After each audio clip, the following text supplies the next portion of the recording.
very, very special day. I'll just tell you quickly why. Exactly an year back, on the same day, that is 4th October 2014, three old friends met just by chance. College friends, you know. They just met somewhere by chance. And ऐसी बातें करते करते, they got this idea that why not make a WhatsApp group? सबसे आसान वही है ना आजकल to make a WhatsApp group. So we made a WhatsApp group primarily to be in touch, but also to motivate each other, inspire each other, and to ensure and enhance God's remembrance in their lives. So that is how the story began. And slowly, more people joined in. 3 से 6 हुए, 6 से 12, and gradually, you know, देखते, it became a huge family. The discussions in the group were so relevant that they became an essential part of everyone's routine. You know, बहुत सारे लोग हम में से, many of us, you know, would used to just get up and instead of reaching out for the newspaper, जो हम सब करते हैं ना, we get up and reach out for the newspaper. So instead of reaching out for the newspaper, we used to quickly reach out for our phone and, you know, just open the WhatsApp group and go through the texts on the group. And the messages on that group were so motivating that they started changing our attitude. The positivity imbibed right in the morning helped us throughout the day. And gradually this journey became so beautiful. And ऐसे हम धीरे-धीरे add हो गए. The aim of our group is basically to awaken ourselves and to awaken everyone around us, to feel the presence of God in our daily life. And फिर एक दिन अनुराग को एक idea आया कि why not read Gita? आगे आप बताओगे? Yeah, what happened is that one fine day when I was chanting, in my regular spiritual practice, I chant, I occasionally meditate. So when I was chanting, I had this vision of a saint. He's a very popular saint. I won't take his name for specific reasons. So he came and he said, you know, Anurag, why don't you study the Gita? I said, you know, Guruji, मैं थोड़ा सा निकम्मा हूँ, 2 chapter पढ़ूंगा, 3 chapter पढ़ूंगा, then I'll start getting bored, I lose interest, I'll stop reading. So he said, I'll give you an idea. You carry people along with you, just message in a few groups of yours, take responsibility, people will come with you. So I said, but where do I study it from? You know, there are so many commentaries, what to read, what not to read, and which is a simple commentary. He says, you know, he showed me a yellow book, he did not give me the name of a book. He says, this is a commentary of Gita, you come across this book. Once you've finished understanding this, that's the first stage of your reading. And then he gave me the name of another book. He said that will be your second stage. And then he said eventually I wanted to meditate for a year on what you read in the past 1 or 2 years. So I went about looking for different bookstores, looking for that yellow book. I could not find it. And eventually one day when I was shifting my room from one room in the house to another, and I came across this yellow book which Guruji had shown me in my vision. So that was the beginning. And we started off exactly on 1st January 2015 with the Gita group. How many of you are in the Gita group? Yeah, that's lovely. So we started in January 2015 with the first Gita group. Now we've got 3 Gita groups, about 300 people studying Gita. All the groups are at different stages. And we're starting something really big in April. We've finished refurbishing a back-end call center. We'll be studying it in a much more systematic and an in-depth manner starting from April. So first we started off with Gita. That was the beginning of our journey. And with the Lord's blessings, with blessings of the Almighty, one thing led to another. We started off with pranayam. We've got about 80 or 90 people studying pranayam with us. We finished the theory of pranayam. We're starting the practicals now. We've got 2 meditation groups. We've got a level 1 meditation, level 2, about 150 people in the meditation groups. All across the world, there are people in the US, there are people in the UK, in Australia, in various cities in India. And eventually, you know, that big thing did happen, you know. We started a spiritual book club. We first studied commentary of Rubaiyat we first studied the commentary of Rubaiyat by Omar Khayyam, and after that we started that big thing, the autobiography of a yogi. We've got about 1100 members all across the world studying the autobiography of a yogi. We are on chapter what, 12 now? Yeah. Yeah. So and that was that. So one thing led to another, and we've grown a huge family. We've got several activities lined up. Yeah. So now we're a family of over 2,000 people. Isn't that amazing?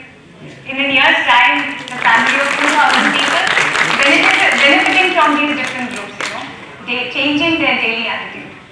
And कुछ इस तरह दिल को मिला है सुकून, कुछ इस तरह बदले है मौसम क्या कहूँ, आसान हो गया जिंदगी का ये सफर जब मिले मुझे मेरे नए Humsafar. So let's talk with some of our guests here.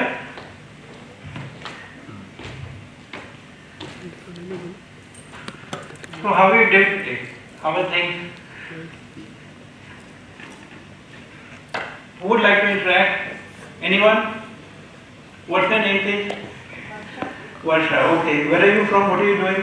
I'm a doctor. I am from Delhi. I am from Tripura, Delhi. Excellent. And since when have you been associated with us? Very recently, just probably a month. Okay. Okay. I'd like to ask you something. Do you have a soul? I am soul. You are a soul. Okay. And where did you get it from? Did you get it from the market? Where did you get it from? From that, the super energy, the... From God? Energy, yes. From Supreme, Brahman, we call it by various names. Okay, so that means you've got God energy inside you. Yes. You're not Superman? Not yet. So if you've got God energy inside you, aren't you Superman? I'm probably not using it right. Okay, let's look at this video. Let's look at the first video. It will help us understand things better.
What's your name?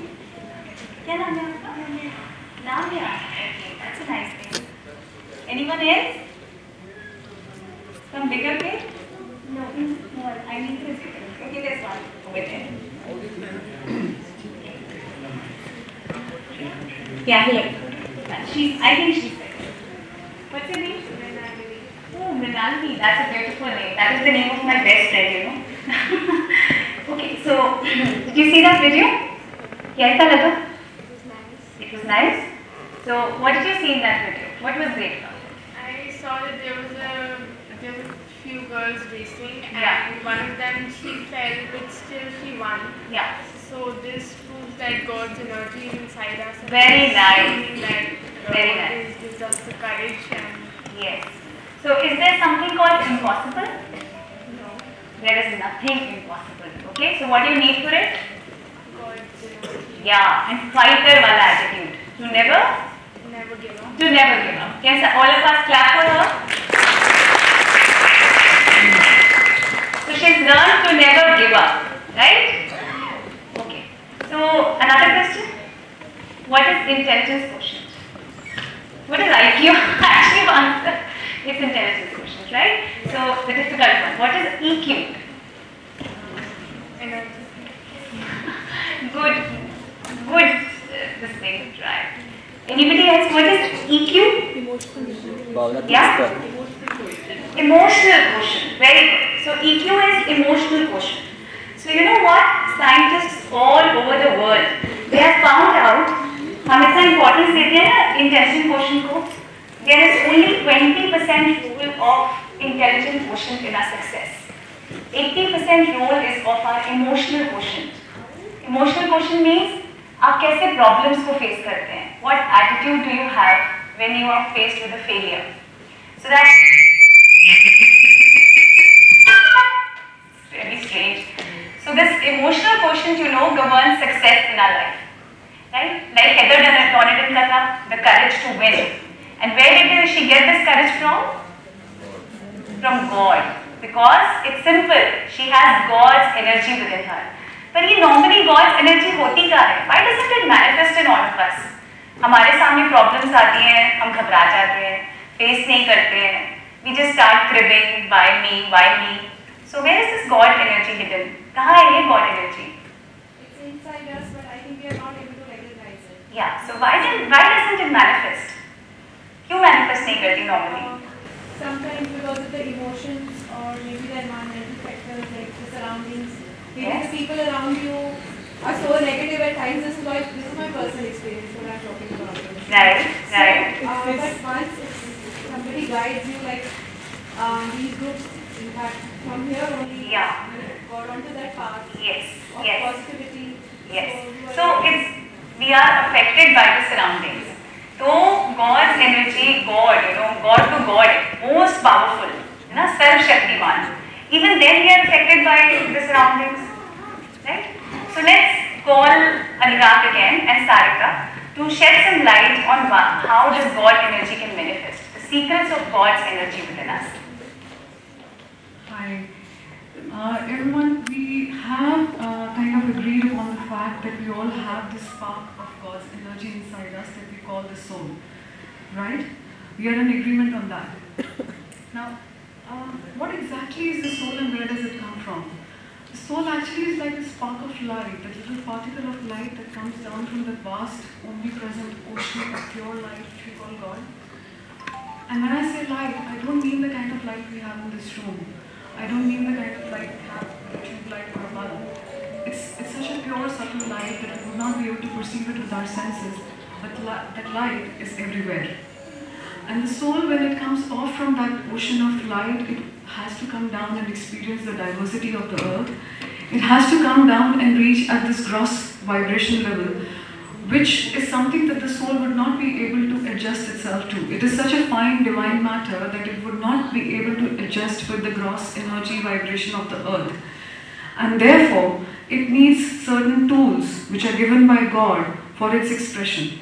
We say that each soul comes to earth with a purpose, and that purpose expression requires the presence of certain tools which we commonly call as the body, mind and intellect.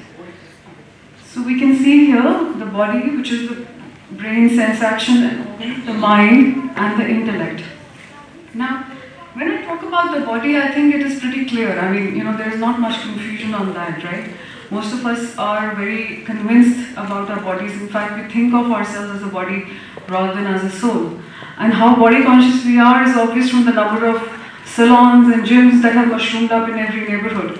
We do take good care of our bodies, and rightly so. It's a gift of God. We should take care of it. Just not go overboard on that. Now, the body in itself, as I said, has the sense and action organs. And when I talk about sense organs, I mean to say what we commonly call in Hindi as the Gyanendriya, which basically means the organs of perception. My eyes which see, my ears which hear, my nose which smells, my tongue which tastes, and my skin which can touch and feel things. And when I talk about the organs of action, I am talking about organs like my mouth with which I speak, my hands that move, and my feet with which I can move around. It's pretty clear, I guess. I think there's not much need to elaborate more on that. But the confusing bit is the mind and the intellect. There are two questions that come to your mind immediately when we talk about mind and intellect. Are the two really any different from each other? Number two, when we're talking about mind and intellect, isn't that supposed to be a part of the body and the brain up here? I mean, what's the confusion? Why call them separate? The mind and intellect concept that we are talking about here is actually a very subtle concept. And I'm repeatedly using the word subtle. When I say subtle, it means something that I cannot perceive with my eyes or my ears or with my touch with my skin. It is something so fine that I need a different kind of perception for that. But anyways, the mind and intellect are both subtle. And just like, we'll take an example. You think of a country which is ruled by a king. Now the king has jurisdiction all over the country. That's how it is. But the king does not stay everywhere. He just stays at a few places which we call the palace of the king. That palace can be a palace in the capital, and there can be a palace which may be a summer palace or something like that up in the hills. But generally the king will use a few places to stay. So in a similar manner, mind and intellect are pervading all over. Their jurisdiction is all over. Their seats where they stay are a few in the body, and one of the most important ones is the brain that we can actually feel and see, or rather is a part of the body. Now, what exactly is the difference between mind and intellect? The two sound pretty similar. We in fact quite often use these terms in a very similar manner. Now actually the two of them are different. When I talk about mind, I'm talking about something that is perceiving the environment around it and is largely concerned with feelings and emotions, and also the perception from what the senses are telling me. When I talk about intellect, I'm talking about thoughts. I'm talking about the power of discrimination. Now I'll try to clarify that again with an example. Let's presume there's a cup of tea lying in front of me. I look at the tea with my eyes, I feel it with my hand. Of course, these are my senses, my indriya, which I'm using to perceive. Now the information goes up to my brain, which is my mind in that sense. The information is perceived by the mind and it tells me whether the tea is hot or cold. But whether the tea is at the right temperature for me to drink is something my intellect tells me. Again, for example, in this auditorium right now we've got the lights off, but if I just come inside and look around, I'll see that there are multiple doors to go out. There are multiple doors which have been marked. There are a few windows up there. There are a few vents at a lot of places. So that is something that my mind can perceive. But my intellect tells me that I should be using the door to walk in or walk out of the room and not the window or the vent, until and unless I'm up to a mischief, then I might be actually overusing my intellect. So this is how it is. This is how these components work in a very simple manner. Now, it is pretty clear then that the body, mind and intellect are actually essential for our survival, right? And this human body, along with the mind and intellect, is actually a very amazing machinery. It is probably the most sophisticated, the most intelligent machinery on planet Earth. We humans may be very proud of our scientific achievements that we've had so far, and we may be proud of the things that we've created, but we've not come anywhere close to creating even a small organ of this human body. All the research that's going on in the labs these days, talking about creating organs in the laboratory, talking about the creation of artificial organs, comes from the stem cells. And if the stem cell is seen, it is actually the innate intelligence of God. Again, it is not human intelligence. So this amazing sophisticated machinery we have, which God has given to all of us. Now, when you go out to the market and you buy a gadget. You buy any gadget for yourself, you buy a thing for your house, maybe a food processor or something like that. It comes with an instruction manual, right? And most of us, when we first get the equipment, we read the instruction manual and then we start using the equipment. Most of the local company manufacturers, most local companies also give us an instruction manual, and in fact, if you have a problem operating the gadget, you go back to the manual again. Now, how come the perfect creator, that is God, created this most sophisticated, intelligent machinery, and he forgot to give us an instruction manual? Because we somehow don't seem to understand how to use these instruments. We don't use them as instruments anymore. And if I say that you all have an instruction manual with you, would that sound a little stupid to you? No, has anyone ever seen, I have a few gynecologist friends sitting here, so has anyone seen a baby being born with a tag around his leg saying, this is my instruction manual, this is what I'm supposed to do on earth, and this is how I'm supposed to do it? I don't believe so, right? So that doesn't happen. The instruction manual is there in all of us, and it's imprinted on our soul. Because the soul is the one which is all-knowing. It knows everything. It has an answer to every question. It knows the yes or no in every situation. It knows the right and wrong in everything. It's just that the soul tries to communicate with us through the faculty which we call intuition. Intuition, commonly called as Atma ki Awaaz. That's something inside us which is beyond all logic and reasoning. When I'm standing and talking to a person and I probably don't know exactly the facts that he's talking about, but I'm standing and talking and I feel that this person's probably not speaking the truth. There's a voice from inside that tells me, I can't trust this fact. And it turns out to be true. How did that happen? There was no logic in that. In a similar manner, when we take important decisions in life, there are certain times when you have that feeling from inside that yes, this is the right thing to do. And sometimes, despite all that you might want to do, the feeling or all that might be looking right for you, the feeling from inside says, no, this is not right. That voice, that's voice of the soul, you can call it, that Atma ki Awaaz that we call, is our intuition or the intuitive faculty, which is a very important mode of communication between the soul and the body, mind, intellect. Now it seems all perfect, right? That's the way God made us. He made us perfect. We were souls which had a means of communication. We knew what exactly we were here to do and how to do it, and we were going to use the body, mind, and intellect to do that. But something went wrong, because things don't seem to be that easy these days. When we have to take important decisions, we are always confused. This inherent nature of the soul is bliss because it comes from that Satchit Anand God. But we don't feel that bliss in our lives on a day-to-day basis. We are more sorrowful than joyous. What goes wrong is what Addres is going to talk about. Thank you very much. Like Sarika shared with us, the soul which came from God, it cannot survive on earth, this physical plane in its original form. So God gave it some instruments. First it gave us the intellect so that we could think, but that itself was not sufficient. So the intellect is basically an instrument given by God to the soul so that it can help carry out its activities on earth. The second instrument that God gave us was the mind. The mind basically feels, its emotions and feelings come from mind. And eventually the third and the most important instrument that God gave us was the body. Our body, our sense organs, our action organs. Eventually, what happens is that through our sense organs, we see environmental stimuli.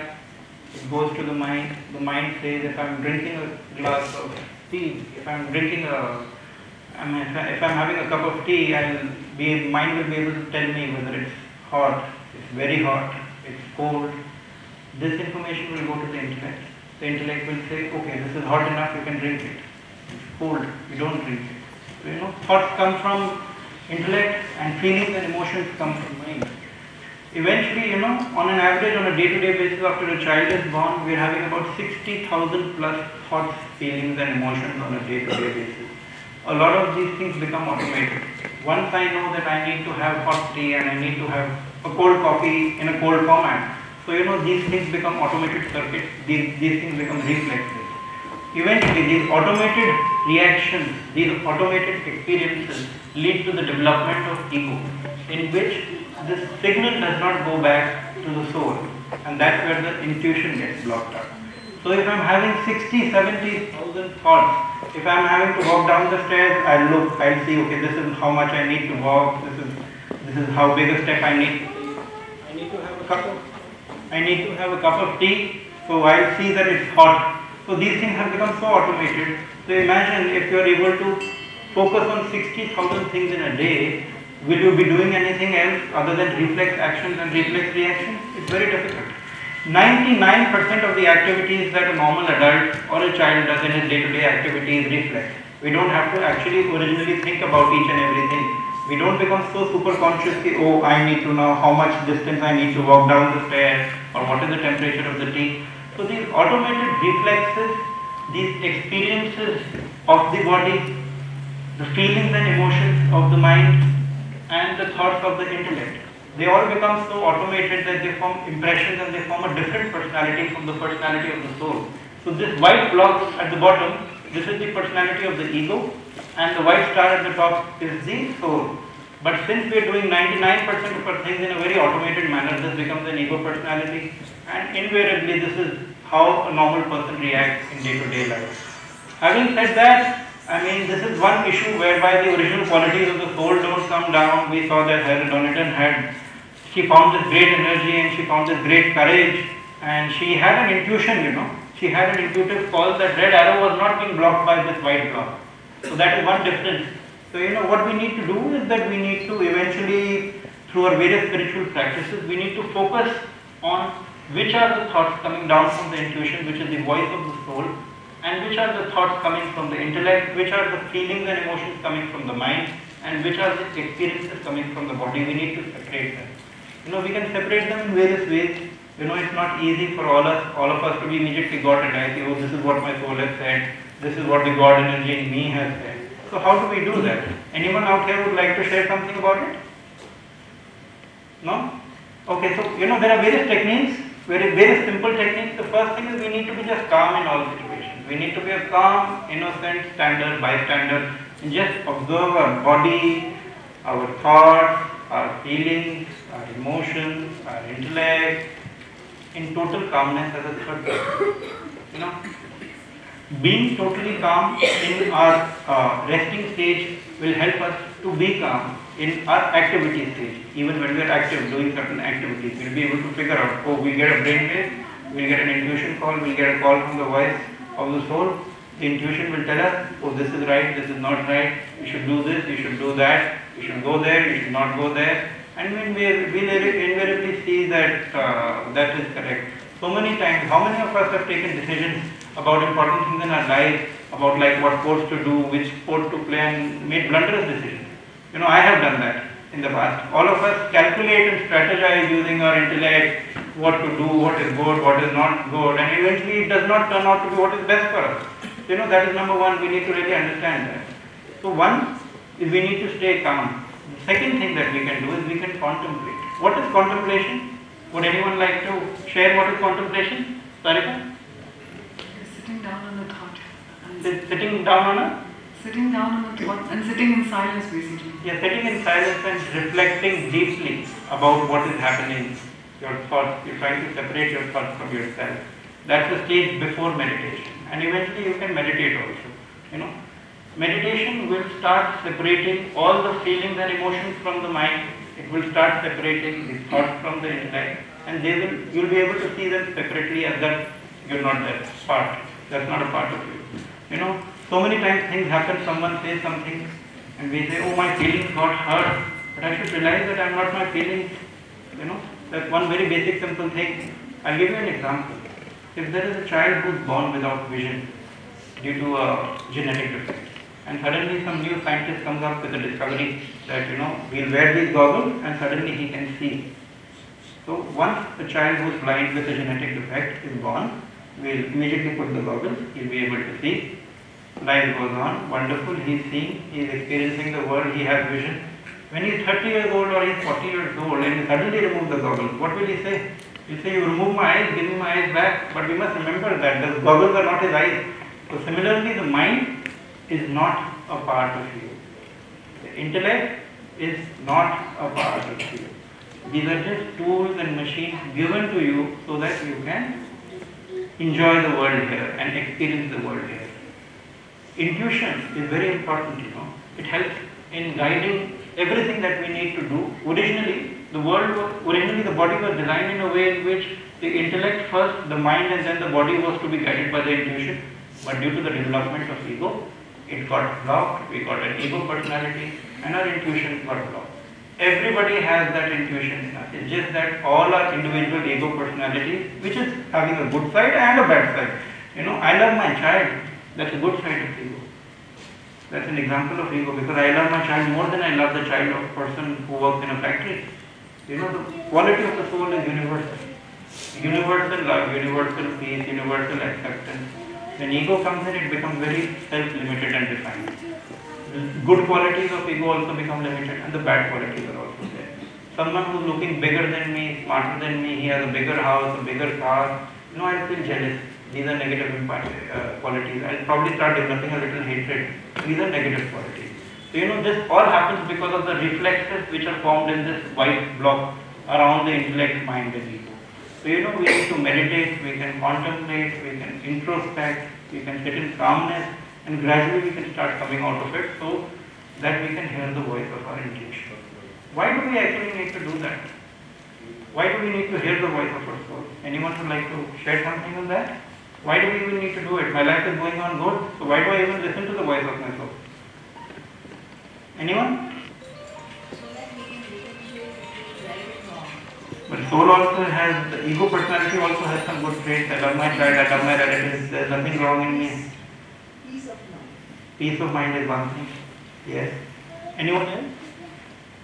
Yes. At times our intuition from the soul is not aligned with what our mind thinks. Yes. So meditation helps us to make it align. At times we can focus, we can discriminate between two things. Right. If you have two different thoughts, you can align them during that calmness of meditation. Yes, that is true. That is true.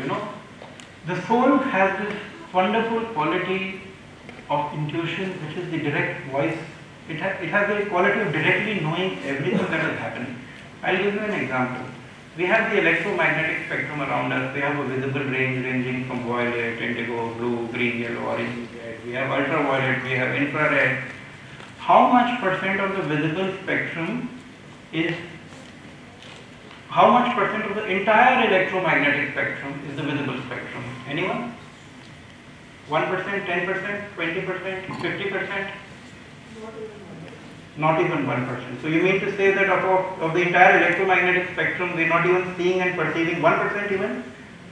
You're very right, The visible portion of the electromagnetic spectrum is 0.16% of the entire electromagnetic spectrum that exists.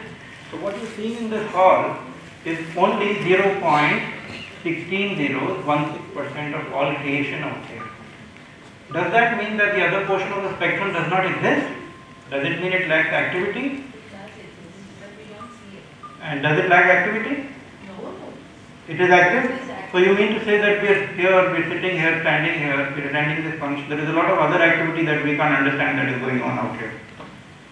For example, so right, 100 years back, down the road, 100 years back, could we have imagined that we would be having devices in our hands by which we could have video calls? We could have devices with us that could help us see the moons of different planets and different galaxies? No, not at all. The remaining part of the spectrum is very much existing.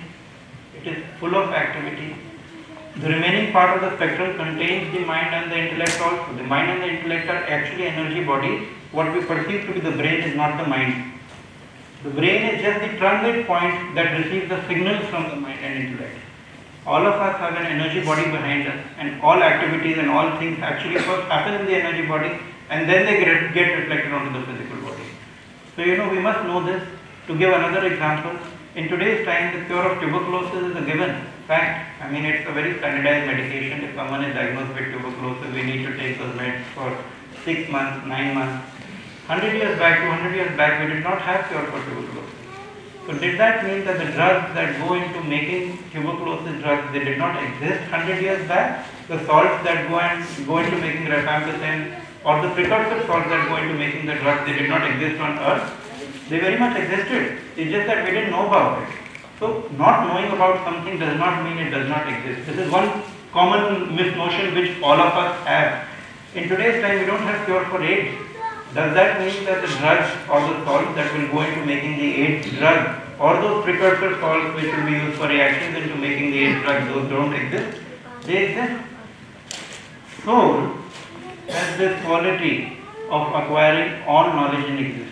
Everything that will always exist is already present as vibrations in the entire universe. We don't have to, we have to just discover things. And with the help of certain scientific knowledge, we have to invent newer things. But everything is already existing in the entire spectrum that is around us. So, we must understand that the soul has that direct knowledge without the use of senses. Only the body uses the senses. The soul does not need to use the eyes to know something, hear something, it does not need the ears. So soul is all-knowing, it can acquire direct knowledge by various ways. So we need to really activate the soul. So we need to really sharpen our intuition. We need to start getting rid of our ego. One more thing is happening. This is another reason. So if we want to improve ourselves, become better person, become more advanced, we need to activate our souls. One more reason, anyone else? Why do we need to activate our soul? Why we can't continue as we are already doing? I'm having a house, kids are in school, I'm having a work, things are going on fine. So why do I need to activate the soul? Besides the reasons that we've discussed, we can become wiser, more peaceful. That is one thing, yeah. So we're basically trying to activate the intuition so that our ego is kept in check.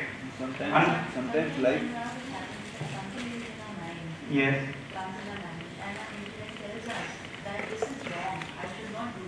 Yes. So probably it comes, that because of the compulsive impressions that have been formed in the ego. A lot of reflex reactions have been formed in this lower white block, which is our ego personality. So in spite of getting a call from the intuition that, probably this is not right, but we end up doing it. That's because the impressions of the experiences, the feelings, the emotions, the thoughts in the mind, that become such a strong automated circuit that we don't have that strong intuitive will to not do it. That's a part of ego, yes. That's because of the ego that the intuition is not able to manifest, the soul is not able to manifest. Another reason, what has happened in Uttarakhand? What has happened in Chhattisgarh? What has happened in Jammu and Kashmir? We had floods. I could never imagine when I was a kid that we could have had floods in Jammu and Kashmir. What happened in Kedarnath? So many disasters. What's happening in the US? A lot of natural disasters. Look at the ozone hole. As man is advancing and he's so-called progressing indiscriminately, he's exploiting nature. One is that, the qualities of hatred, competition. First it starts from competition, then it develops to hatred. It becomes up to betterment than the others, acquiring more weapons by countries. Man is really abusing his own self, the society, as well as countries and larger nature as such. So what do? We're having all these natural disasters, we're having these imbalances in the environment. If we continue with these imbalances, a lot of negative energies are getting accumulated on Earth. Different schools of philosophy, whether it is YSS, whether it's Brahma Kumaris, whether it's ISKCON, whether it's anyone, all of them are saying we're moving away from Kali Yuga, or we've already come out of Kali Yuga, we're coming into Satya Yuga. So the good news is that we're getting into a better stage. If we're getting into a better stage, Earth is also coming into better spiritual energy. So if we're coming into better energies and we're coming into a better era, will these negative qualities survive? And we have all the good qualities also and all the bad qualities also. Eventually everything will be cleansed slowly and slowly. If we don't improve ourselves now, we will collapse. So as the world, as we had a Satya Yuga, then we had Treta Yuga, we have Dwapar Yuga, we have Kali Yuga. Now we are going into ascending Dwapar Yuga. Another school of thought says we will go directly into Satya Yuga. So we need to overall improve, otherwise we will fall victim and we will collapse. We will not be able to adapt. We may be only temporarily able to improve our bodies. The ape became the man, but man will not be able to survive for long if he does not improve his that if he does not get rid of the ego, if he does not start purifying him, he will not be able to survive long term, not more than another 300-400 years. So that's why we're seeing again this huge resurgence of spirituality coming across globally, a huge resurgence of yoga, a huge resurgence of meditation, there are several reasons. So it's not a fashion only that I need to be spiritual, I need to meditate. It is the need of the day, whether we like it or not. If we want to survive in the long term, if we want to survive 10 generations ahead, we need to eventually start improving ourselves and start purifying. So this concept is very important for all of us to understand and to see. And initially some people feel it's a social fad, it's a thing, but eventually it's an absolute must requirement. Everyone has that soul inside. The best part of it is that everyone has that God energy inside. Heather Donaton fell, she just had that intuition, just get up and run. She ran, she came first. So this is an example of never giving up. We feel defeated, and with God energy inside us, is there a problem that we can't overcome? There is no problem we can't overcome. So we must eventually work towards qualities of the soul: wisdom, courage, compassion. There is no pity for anyone, there is only compassion. So, we have that courage. If we're doing the right thing, we will never buckle down. So it's very important that we understand that mind needs to be put in its proper place. Yes, it's important to use the mind to decide whether the cup of tea is hot or not. But beyond that, if I let the mind decide, ये तो गंदा आदमी है, if you let the intellect decide, ये तो अच्छा आदमी है, इसने तो ऐसे बोला मुझे, इसलिए वो ऐसे होगा. So we need to use the mind and the intellect only till they are doing the right job. After that, we need to put it on a tight leash. And invariably we will see that whenever we try to put them on a tight leash, like when we sit in meditation, we see that this huge flood of thoughts comes to our mind. So it's actually not a flood of thoughts coming to our mind. This is just a thoughts, emotions, feelings in that white block, in that ego personality, which will start becoming visible. We have a lot of invisible thoughts, feelings and emotions in our subconscious mind. So it's only those subconscious mind thoughts, feelings and emotions that come up. It's not that, suddenly more thoughts, more feelings, more emotions come up. So we need to be very simplistic, very realistic. We need to realize why we need to do it. We need to do it so that we can become better people. And why do we also want to become better people? We would not want to be people with hatred, anger and, always abusing someone or doing something else. And eventually, the need of the era is that we transform. If we don't transform, we will collapse. We will not be able to make it. Our further generations will not be able to make it. So this was just a very brief discussion of why we need to awaken to that soul energy inside us. Thank you.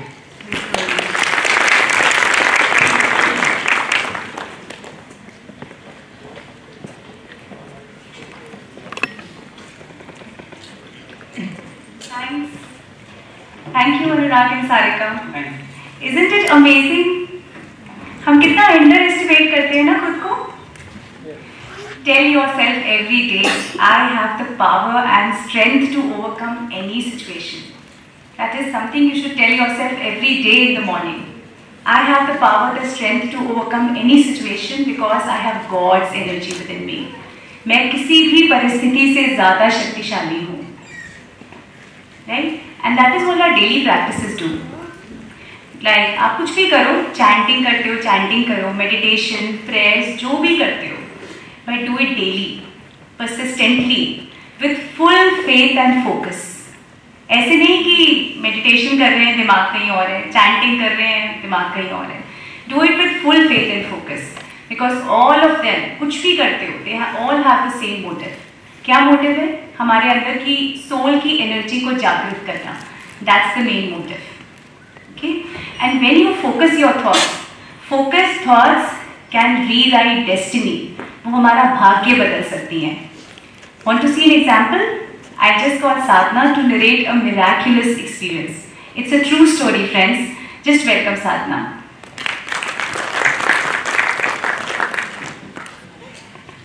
Good morning, friends, and thank you, Richa, for giving me the stage. My name is Sadhna, and I am into a medical profession. Now, being into a medical line, we see miracles day in and day out. But sometimes it's our ego which doesn't allow us to acknowledge them. Now, before actually going into my experience, I would like to tell all of you what is a miracle? Definition-wise, miracle is an event which is not explicable by natural or scientific laws that are known to us. Such an event may be attributed to a supernatural being like God, a miracle worker, a saint, or even a religious leader. In today's time, as we all know that the cure for tuberculosis is considered to be a routine matter, but just think of 200 years back. Wasn't it considered to be a miracle? Does that mean that the sorts which make the tuberculosis treatment now did not existed on the earth 200 years back? Of course, they did existed. But the man did not have knowledge about them. So an event which is not understood by the mind right now may be explained by the scientific laws that are discovered at a later date. So in actuality, what appears to be a miracle to our mind at this point of time is just because we don't know the certain laws which are underlying them. Now I would like to share an experience with all of you. There is a patient of mine who was having infertility for the past 8 years, and she visited n number of doctors and got all the possible tests done.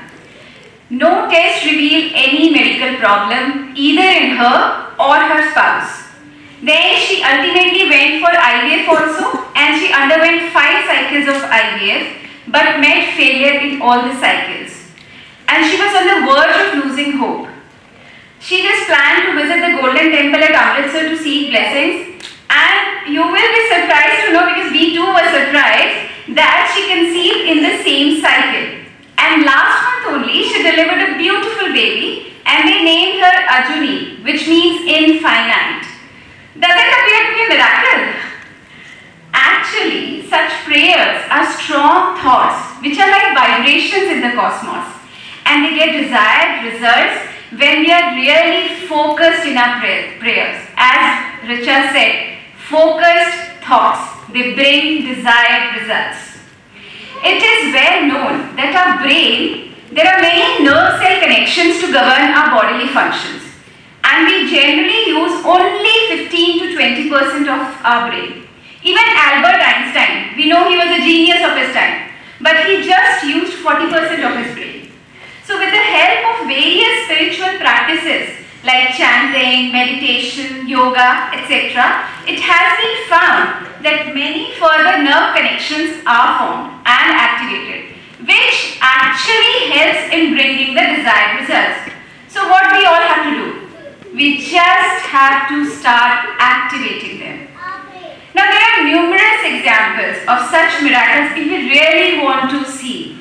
I have seen prayers doing wonders, and believe me, if our prayers are sincere, if our devotion is true, He listens to us. After all, we are all His children, and how can a parent not accept his children's wishes? It's just that we have to awaken ourselves. It's just that we have to tune ourselves to His frequency, and then you will see सारी कायनात आपके लिए झुक जाएगी. So friends, let's arise and awaken. Thank you. Thank you, Sadhana. That's very true. Prayer, praying is a very, very scientific process. Normally, we just, in times of distress, we go to a temple or bow to an idol in our home, then our home temple, and we say, "Hey, Bhagwan, chalo, ये हो गया है, ये बीमार हो गया है, या ये एग्जाम में ये प्रॉब्लम है, I'm not able to study." But prayer is actually a very, very scientific phenomenon. And if you're following the right method in which you pray, there is no prayer that goes unanswered. We must know that. It's not just a random, it's not a vague wish.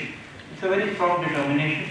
With that thing in mind, we have started the prayers club, and we've got growing members, and we're getting to identify, and we're exploring ourselves newer methods of praying. It's a very scientific process. We've got a very members who join us. We start sharing what sort of scientific processes are there.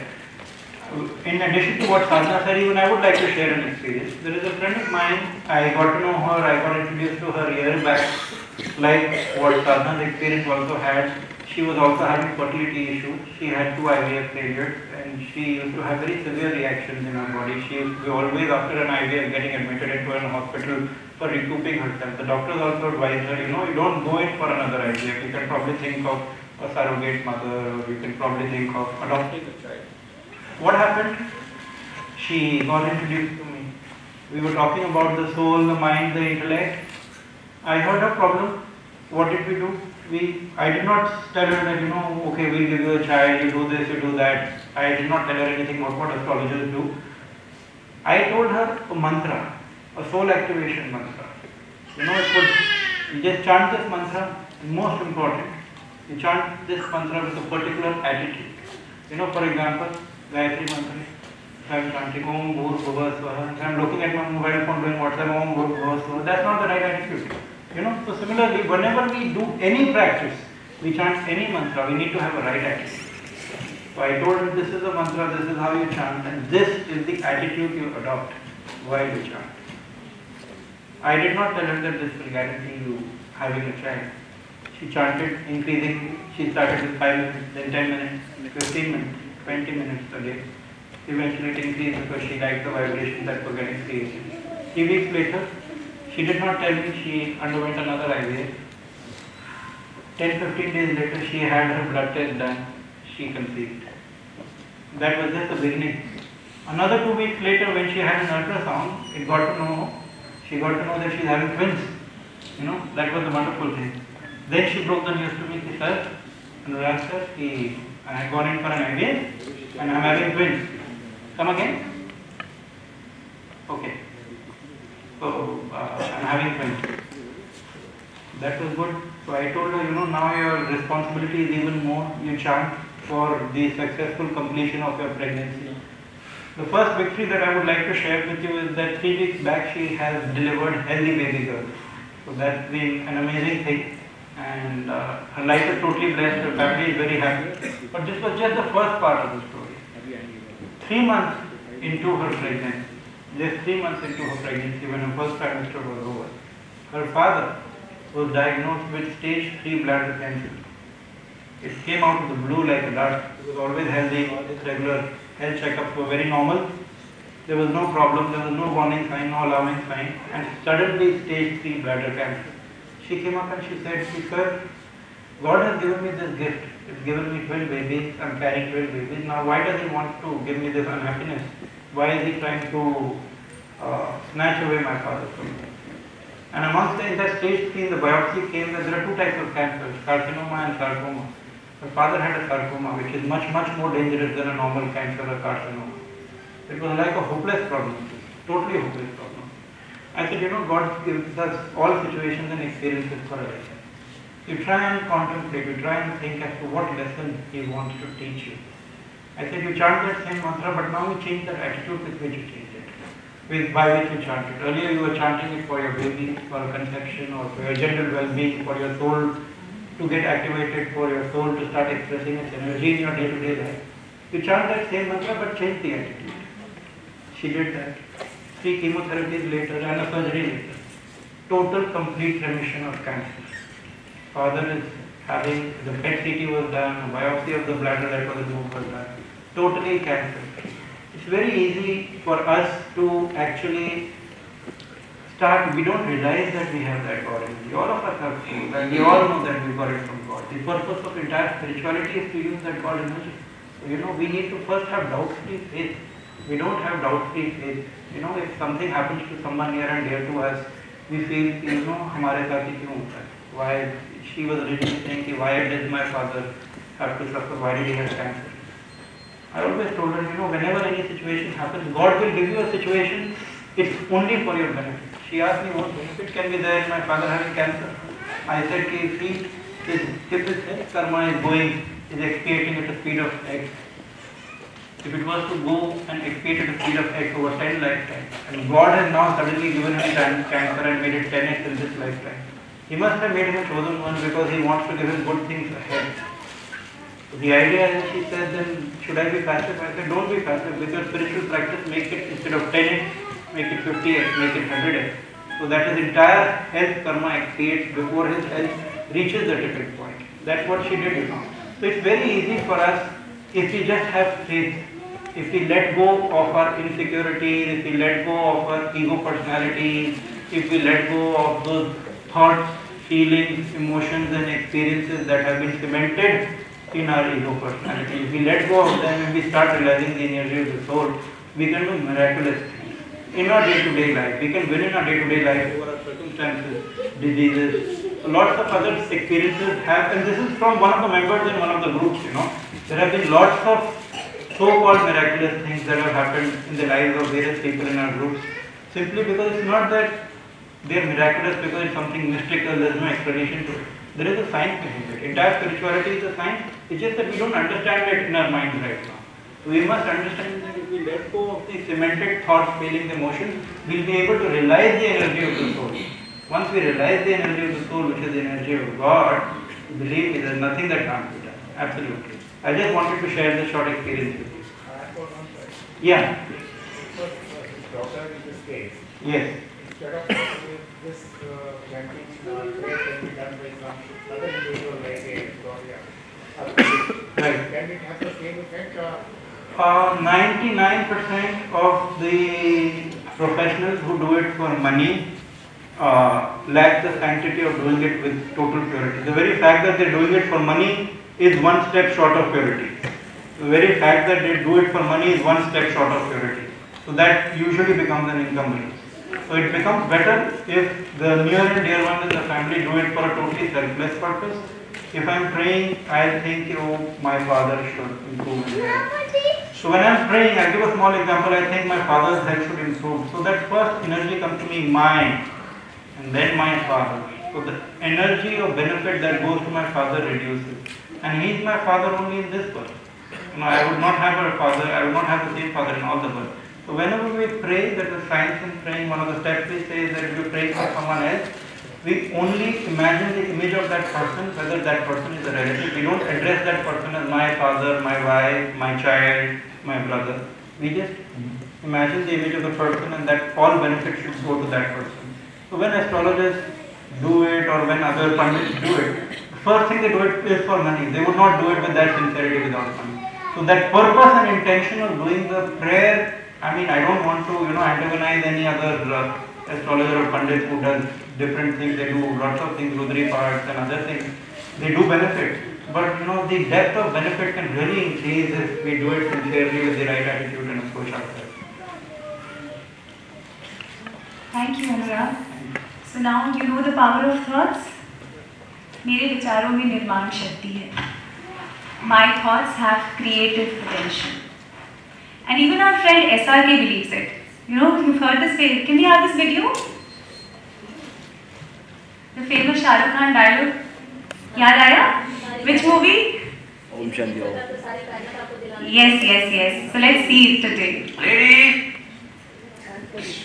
and gentlemen, इतनी शिद्दत से मैंने तुम्हें पाने की कोशिश की है कि हर जर्रे ने मुझे तुमसे मिलाने की साजिश की है।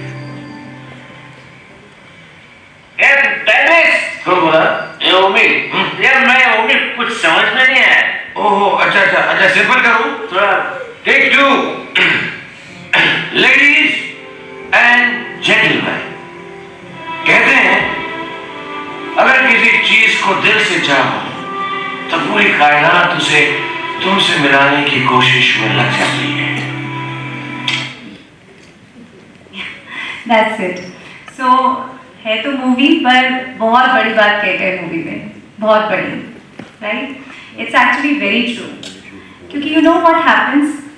जैसे ही आप अपने दिमाग में कोई thought create करते हो ना, वो आपके दिमाग तक नहीं रहती है.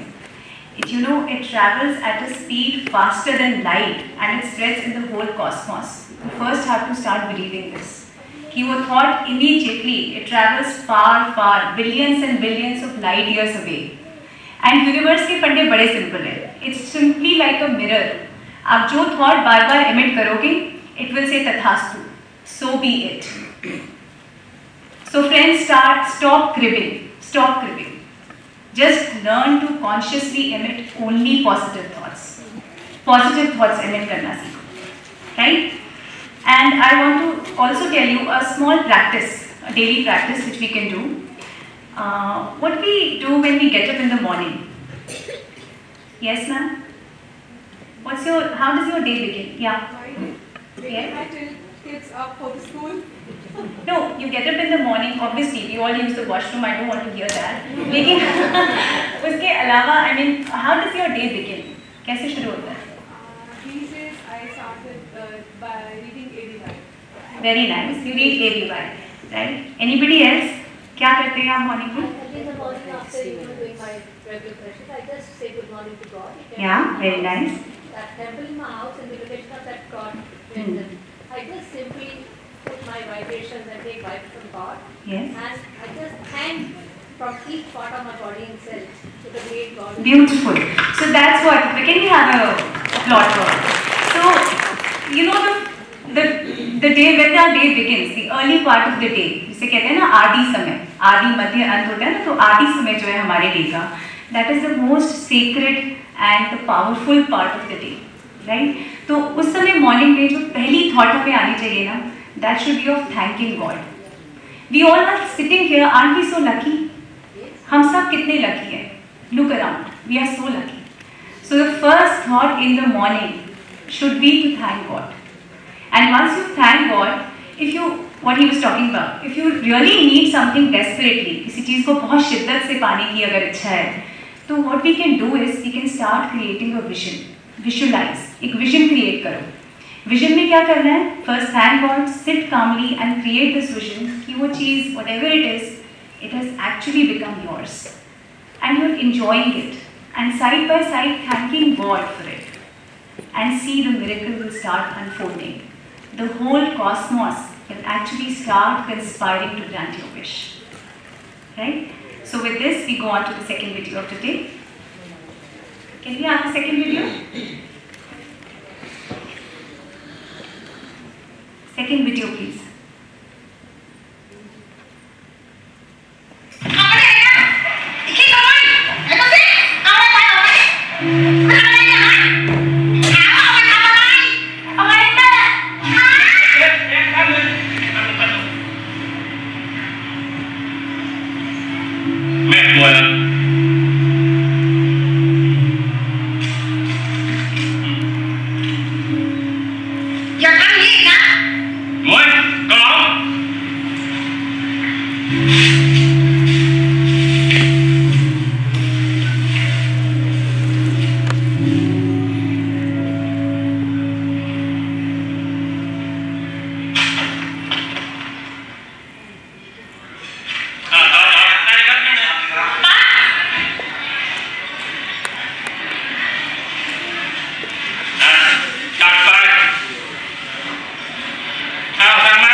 you sow, you will reap. Jaisi karni, waisi bharni. This was a video of two events in a person's life separated by 30 years. We're not able to usually have that sort of a correlation in our day-to-day life. You know, the help that this old man received from that doctor was the effect in his life of the cause that he had generated 30 years back when he had helped that child by giving him, paying for the medicine and giving him a bag of veggie soup. So the causes that we are generating today will similarly govern how our life will be in future and the effect that how our life will be in future. So in effect, we are actually creating our own destiny. You know, if he had not helped that boy 30 years back, he would not have probably received this help. He would have probably not been a doctor. He would have probably, that lady would have sent him to the police or something. So you know, the law of cause and effect, the law of karma, it works without faith. Usually we are able to understand it theoretically, but applying it in practical life becomes a big difficulty at times. So Ashutosh will now come and speak with us on the subtle effects of the law of karma, the law of cause and effect, in some ways in which we are probably not able to understand it so clearly as shown in the video. Thank you, Anurag. Very good morning to all of you. So what do you think, what is karma? What is karma? Deeds, yes. Of course, deeds. जो हम बोलते हैं, जो हम करते हैं, very important is, that is the most important secret. Most of our karmas are beginning at the level of our thoughts and feelings. That is the most important, secret which I came to know when I, started self-realizing me. So every thought which I create, it has a creative energy, which I send in the universe. अभी सुन ही रहे हैं हम काफी देर से सब. And every thought, believe me, has a potential to do the miracles. Whatever I think, I do or I speak is my creation, and that is karma. But whatever I get in return is my destiny. So this is very important to understand, that I am the creator of my own destiny. That is very, very important. वो हम सुनते भी चले आए हैं ना बचपन से, जैसी करनी वैसी भरनी. तो वो जैसी करनी वैसी भरनी वो कर्मों का ही फल है बेसिकली. लेकिन actually what we do in daily life is to we play blame games. हमारे साथ कुछ भी खराब होता है, कुछ भी अच्छा होता है तो हम शायद अपनी तरफ ही देखते हैं. खराब होता है तो वी हैव समवन और the other two point finger on कि इसने मेरे साथ ऐसा किया तो इसलिए मेरे साथ ऐसा हो गया, इसने मेरे से गलत बोला इसलिए मैं ऐसे चेंज हो गया. लेकिन वो ब्लेम गेम से काम नहीं चलेगा, क्योंकि हमें समझने की ज़रूरत है कि जो भी कर्मास हम कर रहे हैं, जो भी हमें मिल रहा है actually at this present moment, it is because of the past karmas I have done. फिर कभी कभी ऐसा होता है लाइफ में, when we have a very bad situation in life and very bad case and we don't find anyone to blame, तो हमारी finger फिर ऊपर उठ जाती है कि ये क्यों हो रहा है मेरे साथ, क्योंकि भगवान ने ऐसा किया है, क्योंकि भगवान ने मेरे भाग्य में ही ये लिखा है, मेरी तो किस्मत ही टूटी है. यही सब चीज़ें हम सोचते हैं, बोलते हैं. लेकिन क्या हमने कभी सोचा है कि इफ गिवन अ चांस और power, man, if I give you a power for one day to write the destiny of your child, what kind of destiny will you write? Best things, of course. If you have 2 child, 3 child, तो वो अपने बच्चों की destiny कैसे लिखेगा? If given a chance, लिखेगा ना अच्छा. So you cannot blame him actually.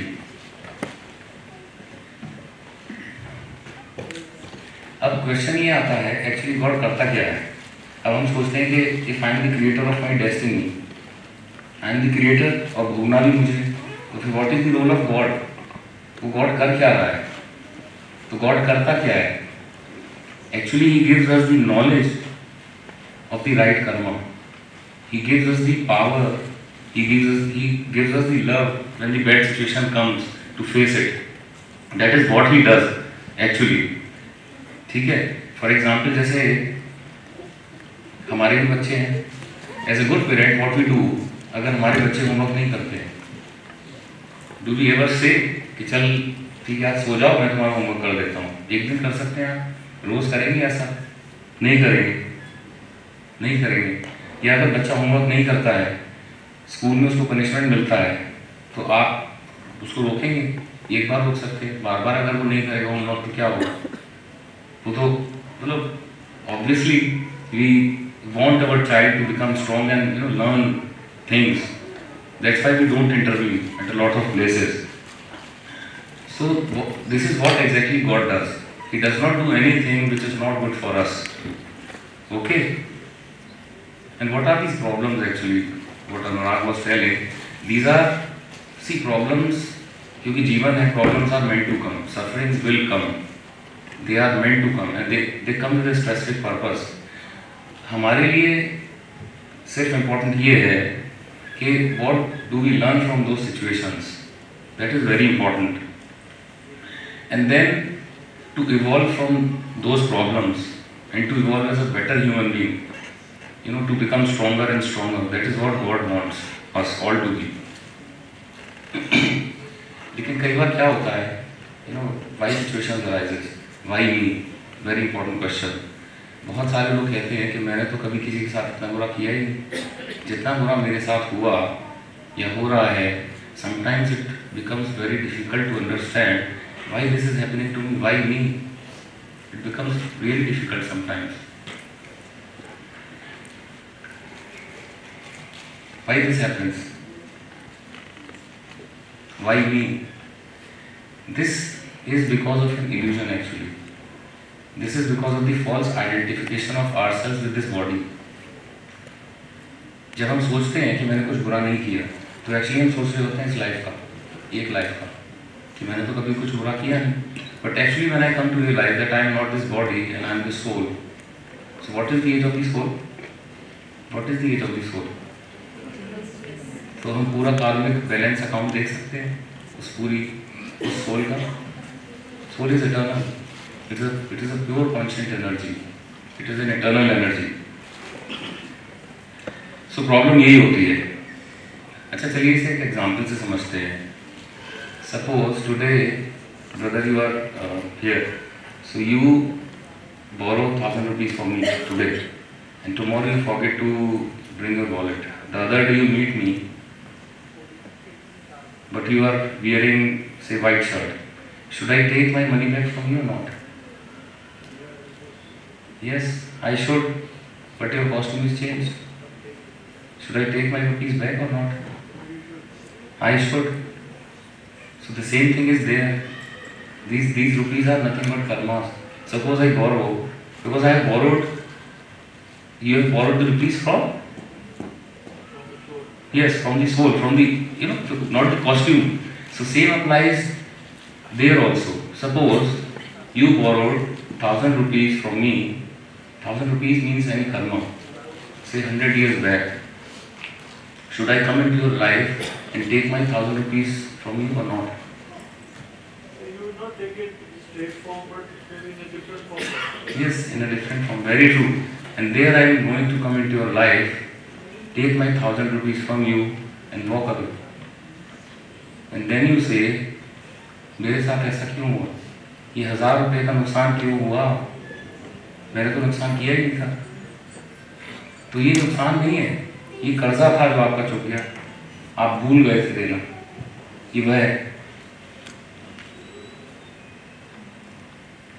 तो actually nothing is happening automatically in this cosmic computer. ये है कॉस्मिक कंप्यूटर. चंद्रगुप्त का लेखा जोखा भी कहते हैं ना, हिसाब की किताब है. सारे सेक्ट्स में, सारे स्पिरिचुअल फेथ्स में ये बात कही गई है.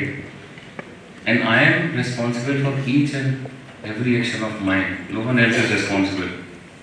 But when the situation comes, it is my choice whether to settle this account or to open a new account.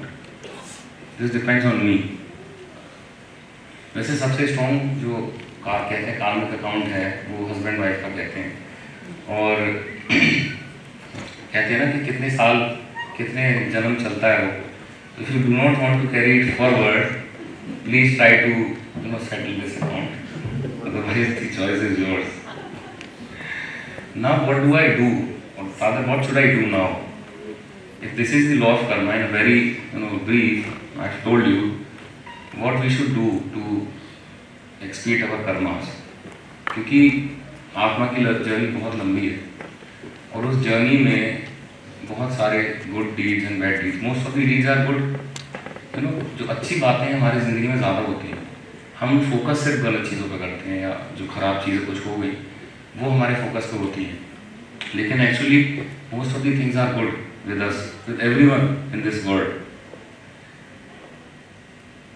The very important point or fact I want to emphasize here is that we need to realize that our past, present and future all are interconnected.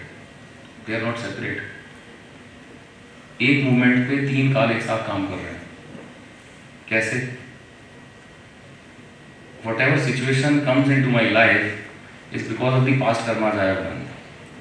सब जानते हैं लेकिन कभी सोचा नहीं हमने, कहते हैं ना कर्मों का है इसलिए. So that is actually true कि जो हमारे पुराने कर्म हैं, whatever karmas I have done in the past, that is becoming my future. Now how I react to that situation in the present becomes my present, and my present karma now will decide my future. Do you get it?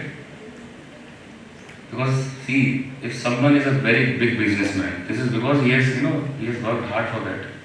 This is because of this past karma. If you see that scenario in this single life, so it is basically interconnected. अब होता क्या है life में, सबसे ज़्यादा चिंता किस बात की आज हमें?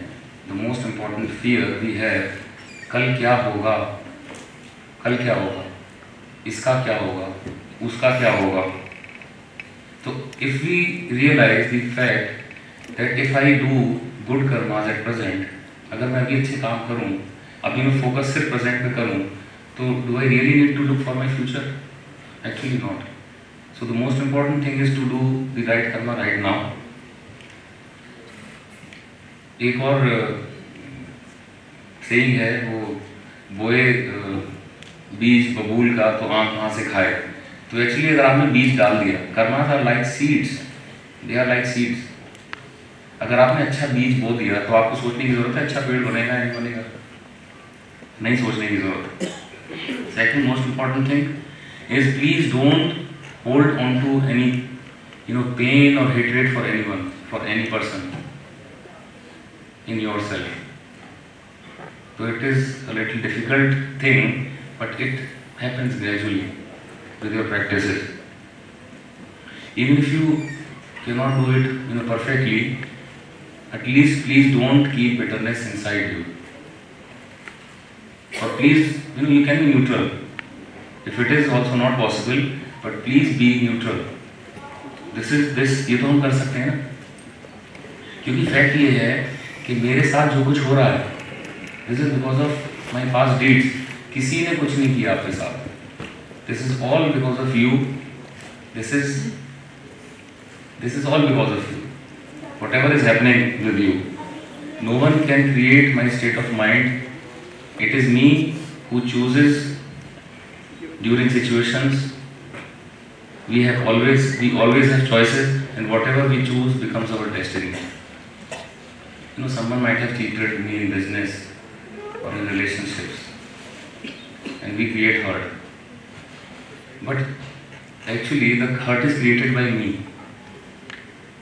See, it's little difficult to understand, but believe me, all the pains or suffering are inside us only.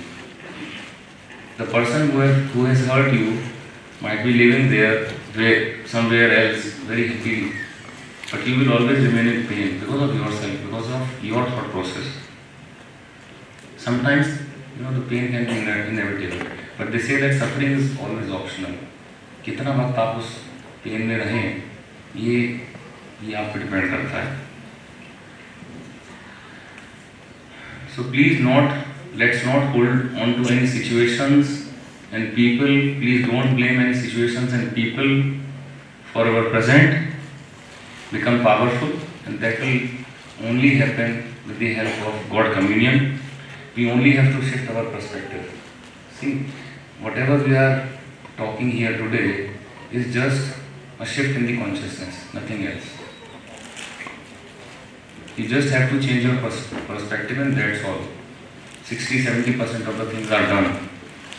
And believe me, no one will change for you. You wait for lifetime, no one will change. Only you have to change. Only you can change yourself. You have no control on anyone else. We have two balance sheets. One balance sheet is inside us. Antarman or conscience. And the external balance sheet, which we all know, money, position, possessions, वो सारी चीज़ें. Now here we also have a choice कि हम किस balance sheet को कितनी importance दे रहे हैं. क्योंकि होता क्या है कि every time I am making compromises on my internal balance sheet to get some profit. On the external balance sheet, I am definitely losing onto my peace, happiness, and willpower. Always. And then we say कि मेरे पास सब कुछ है, I have everything, लेकिन मेरे पास खुशी नहीं है. अभी भी मैं कुछ चीज़ खोज रहा हूँ. वो चीज़ क्या है actually? In the process of getting everything, you might have done big compromises here in our internal balance sheet. क्योंकि इंटरनल बैलेंस शीट को तो ना तो हमने इम्पोर्टेंस दी और शायद ना हमें टाइम मिला कि हम उस इंटरनल बैलेंस शीट को चेक करें, रुकें, देखें और उसको भी करेक्ट करें, क्योंकि हमें सिर्फ बाहरी प्रॉफिट चाहिए. Now what is the solution? Solution is only stability of our mind. That is the only solution we have. Come what may, let it be any situation, the solution will be the stability. And how we'll get it? We can only get it with the help of God communion. भगवान को याद करना. You do it with any practice. You do meditation, you do chanting or prayers, whatever. लेकिन उससे रिश्ता जोड़ना जरूरी है. And what happens with the help of God communion? Can anyone tell me? जो हमें नॉर्मल इंसान से नहीं मिल सकता, हमें भगवान से क्या मिलता है जो कहीं से नहीं मिलता हमें? Yes, perfect. Unconditional love and acceptance, and that is what we all look for in all our relationships. Acceptance. सब मुझे accept करें, मेरी बात सुनें, मेरी बात समझें और मुझे उनसे प्यार भी. सिर्फ ये चाहिए. और वो infinite source is God, and you will find that from nowhere else. As He is the supreme power, what happens actually while we do God communion?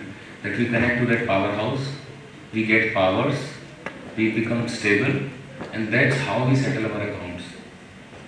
We don't react, we actually act in a proper way. We get a lot of powers also. अभी हो क्या रहा है आजकल?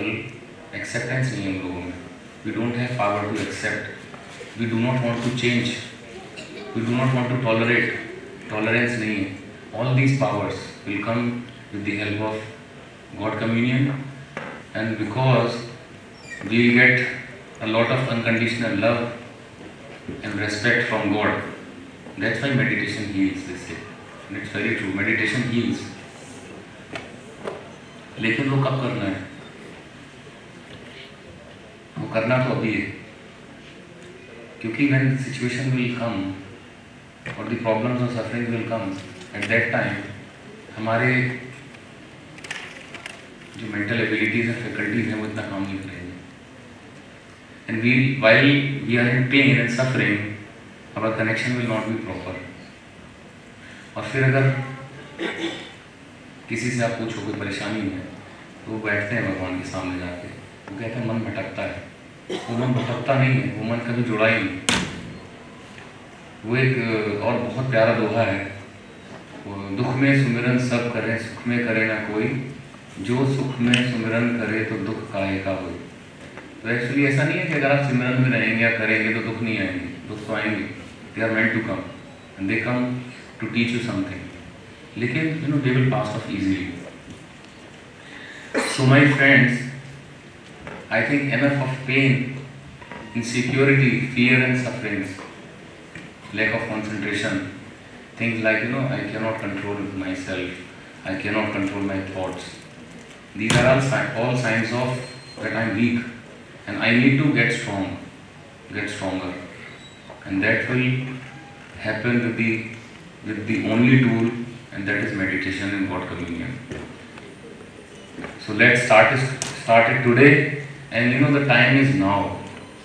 If you do it now, then only you will be having a good relationship with that God, and then only you will cross all the situations and problems in your life very easily. Thank you.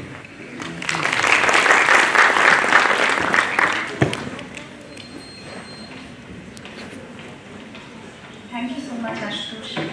I think बहुत सारे points जब मैंने पहली बार सुने थे ना, I heard them a little time back and they were an eye-opener. Don't you find it funny, ironical, कि the very people we want to avoid, some of our colleagues, our friends, सासुमा, sometimes, and even spouse, at times, कहते हैं ना कि बस काट रहे हैं, reluctantly carrying on the relationships. Those are the very people with whom you have the strongest karmic accounts. That is why they are in your lives. तो कोई way out है? What is the way out? There is no way out. You have to settle the accounts.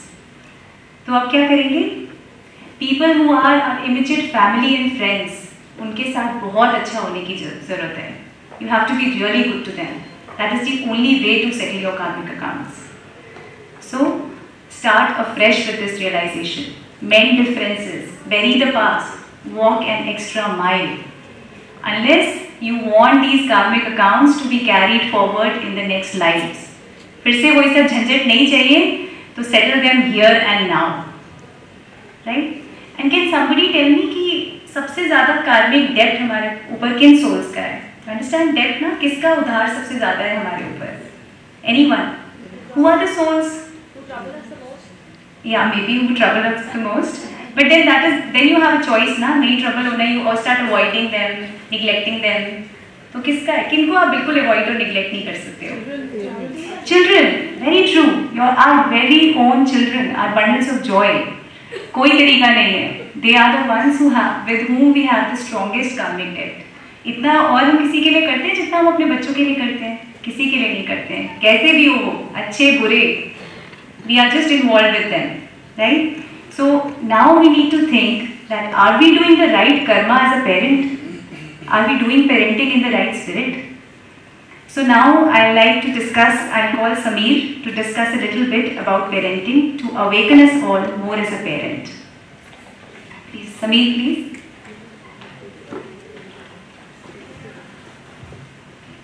Are you all tired or are you still in the mood to listen? I think. Come again, please.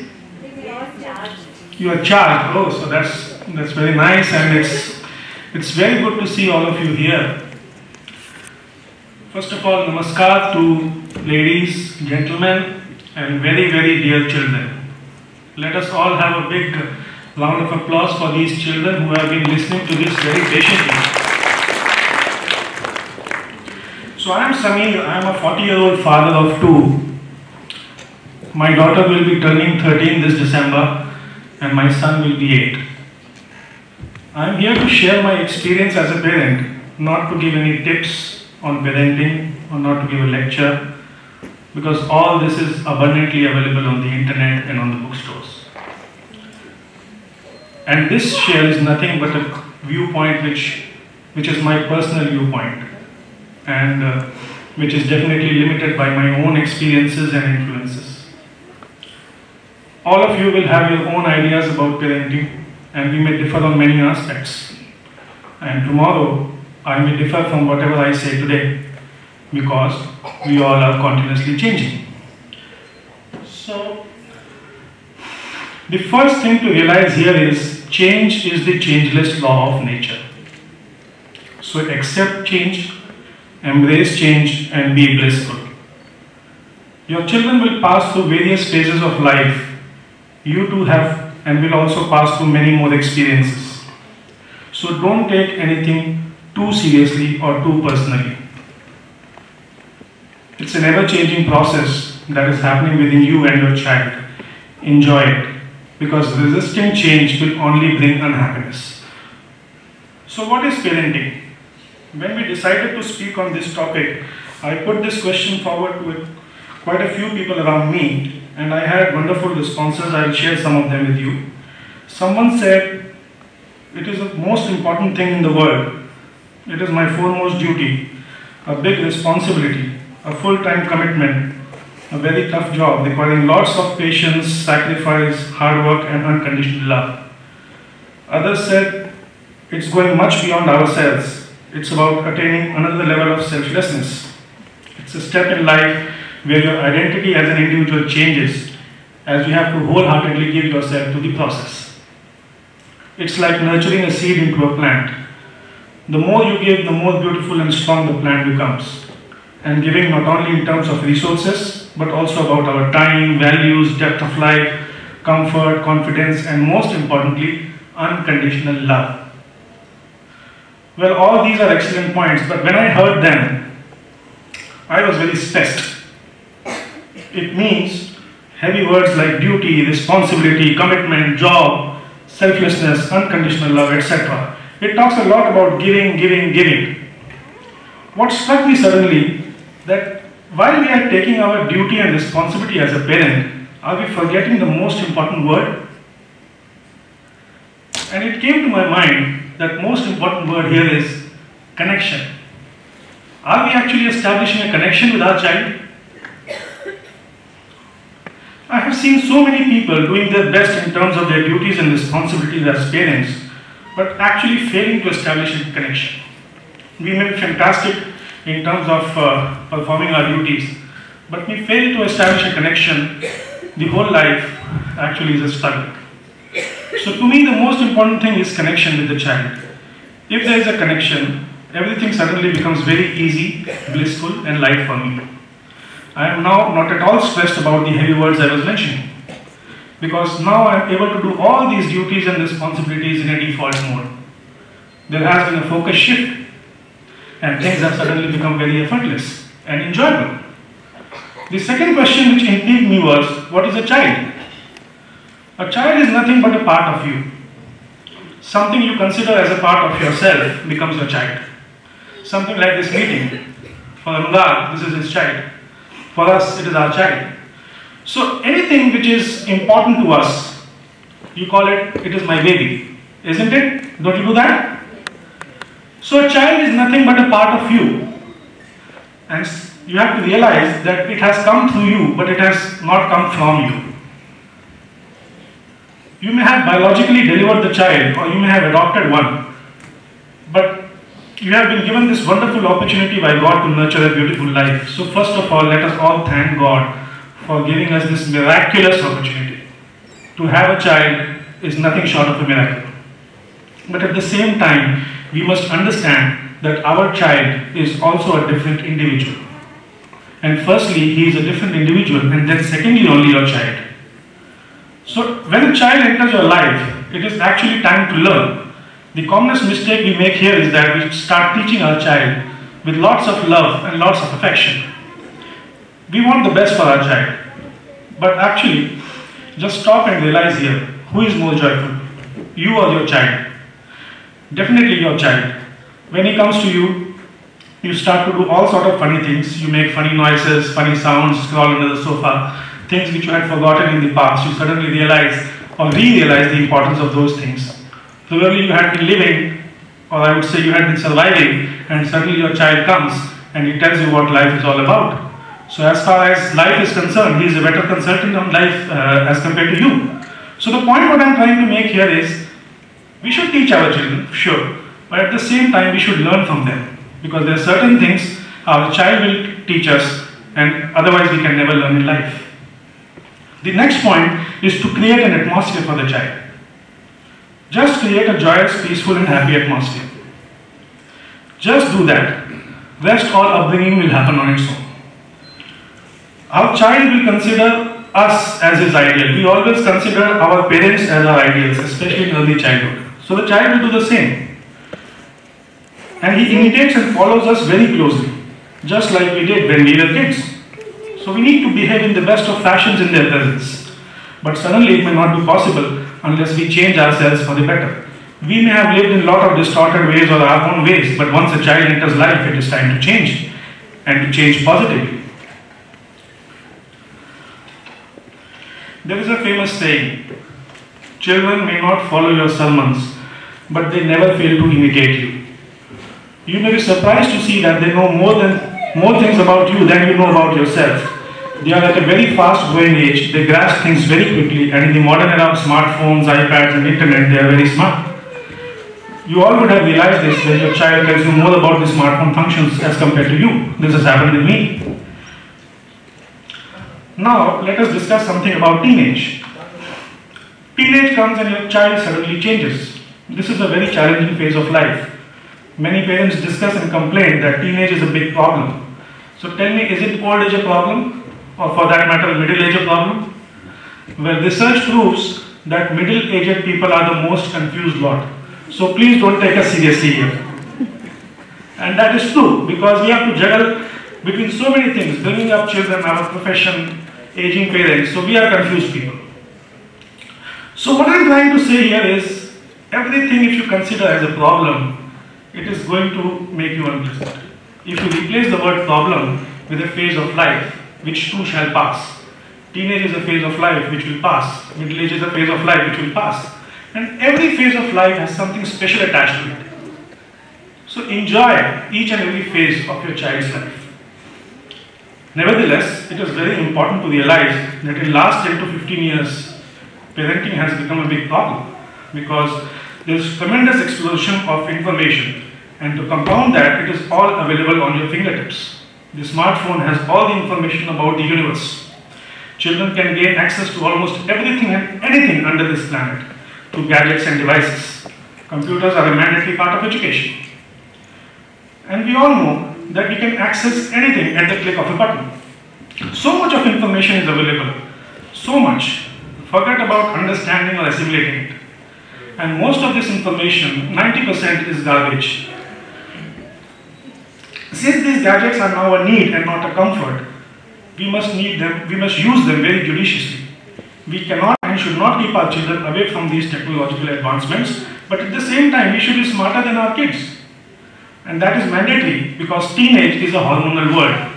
They are just different individuals. With the Western influences catching up and the world becoming a smaller place due to technological advancements, teenage needs to be very tenderly handled and to be done with a lot of balance. So much is happening within your children, and this time you should be your best friend. I mean, you should be their best friend, so that they are able to confide almost everything and anything in you. So suddenly you cannot become their best friend. So the preparation has to start from childhood. In fact, today's speaking tree, there was a beautiful article that till 2 years of age, children are born with their crown chakra, which is wide open till the age of 2. And this crown chakra is the center for deeper connection with our true selves and deeper connection with the life force. And we are the ones who actually close it by imposing restrictions on it with jealousy, fear, insecurity, and other patterns that we make, which are destructive, or the habits we form which are not in our favor. So your preparation has to start from the very early age. Research says that the psychology of the child is decided the time he is in the mother's womb. So what I am trying to say here is, if you have a connection with your child, things will be very easy for you. The idea here is to be vigilant with their activities, because all you want is their benefit. Become their Facebook friends, meet their peer groups, connect with their school teachers. You may do best for them, but at times, despite all, you may be fraught with surprises. Your child may do certain things which you never expected out of him. You may feel that your whole world is shattered and suddenly you get depressed and extremely hurt. Please don't do that, because in the present day era, you can expect any surprise, and I underline the word any surprise. So just gather yourself up, take the help of your family, close friends, colleagues, or even professional help if you require. This is the age when they will start lying or avoiding certain discussions, because they know it's not going to benefit them, or you may not understand them. And with the gender downfall in the societal ethics as a whole, this is not unexpected. But if they steal, they have drugs or sexual relationships, take these as warning signals. You then need to have a very honest, straight and balanced discussion with your child. But remember again here, he is first an individual and only secondly your child. Be very, very clear on this aspect. If you have been able to prevent these things from happening, God has been very kind to you and you have been an excellent parent, so congratulate yourself. Here I would like to share a quote. Telling a teenager the facts of life is like giving the fish a bath. So they are just not interested in listening. So be friends with them whom they can confide in, and most importantly, don't lose the connection. In the end, I would like to say, rearing a child is at least a 20-year project, and that is if he grows up fine, or else it may be a lifelong project. So establish connection with your child, don't be his boss, bring about a positive change in yourself, be his friend, involve yourself, maintain a work-life balance, spend as much time as you can with your child, especially in the early years of life. There is nothing like quality time with children, it is only quantity time. And they need your presence more than your presence. Make them responsible, they will automatically become responsible. Emotionally coach them, but don't try to control them too much. Be a scaffold, not a wall. And enjoy parenthood. It's new learning every day. In the end, I would like to thank my parents for making me what I am today and establishing that connection with me since my childhood. Thank you very much. Thank you, Samir. It's been a wonderful talk on spirituality with regards to how we can be with our children. You know, being spiritual is nothing about going to the mountains or going to the caves, meditating, not being involved in worldly life. We can practice spirituality without needing to take out extra time, without taking out that extra 1 hour in the morning. How we behave with our family members, our friends, in society, how we conduct ourselves, that's a part of awakening. That's a part of how spiritual, it's a reflection of how spiritual we are. And without taking much further time, I'll introduce Manisha. She'll have a short talk on spirituality in daily life. Manisha.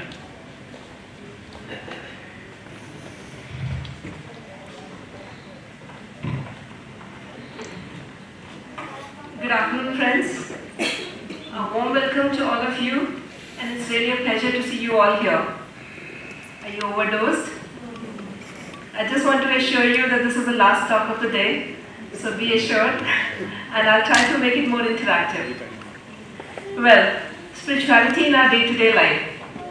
Usually people have this notion that being spiritual means staying quiet, very quiet kind people, not interacting with many people, very detached times, secluded, maybe meditating for long hours, or maybe that, people wanting to renounce the world.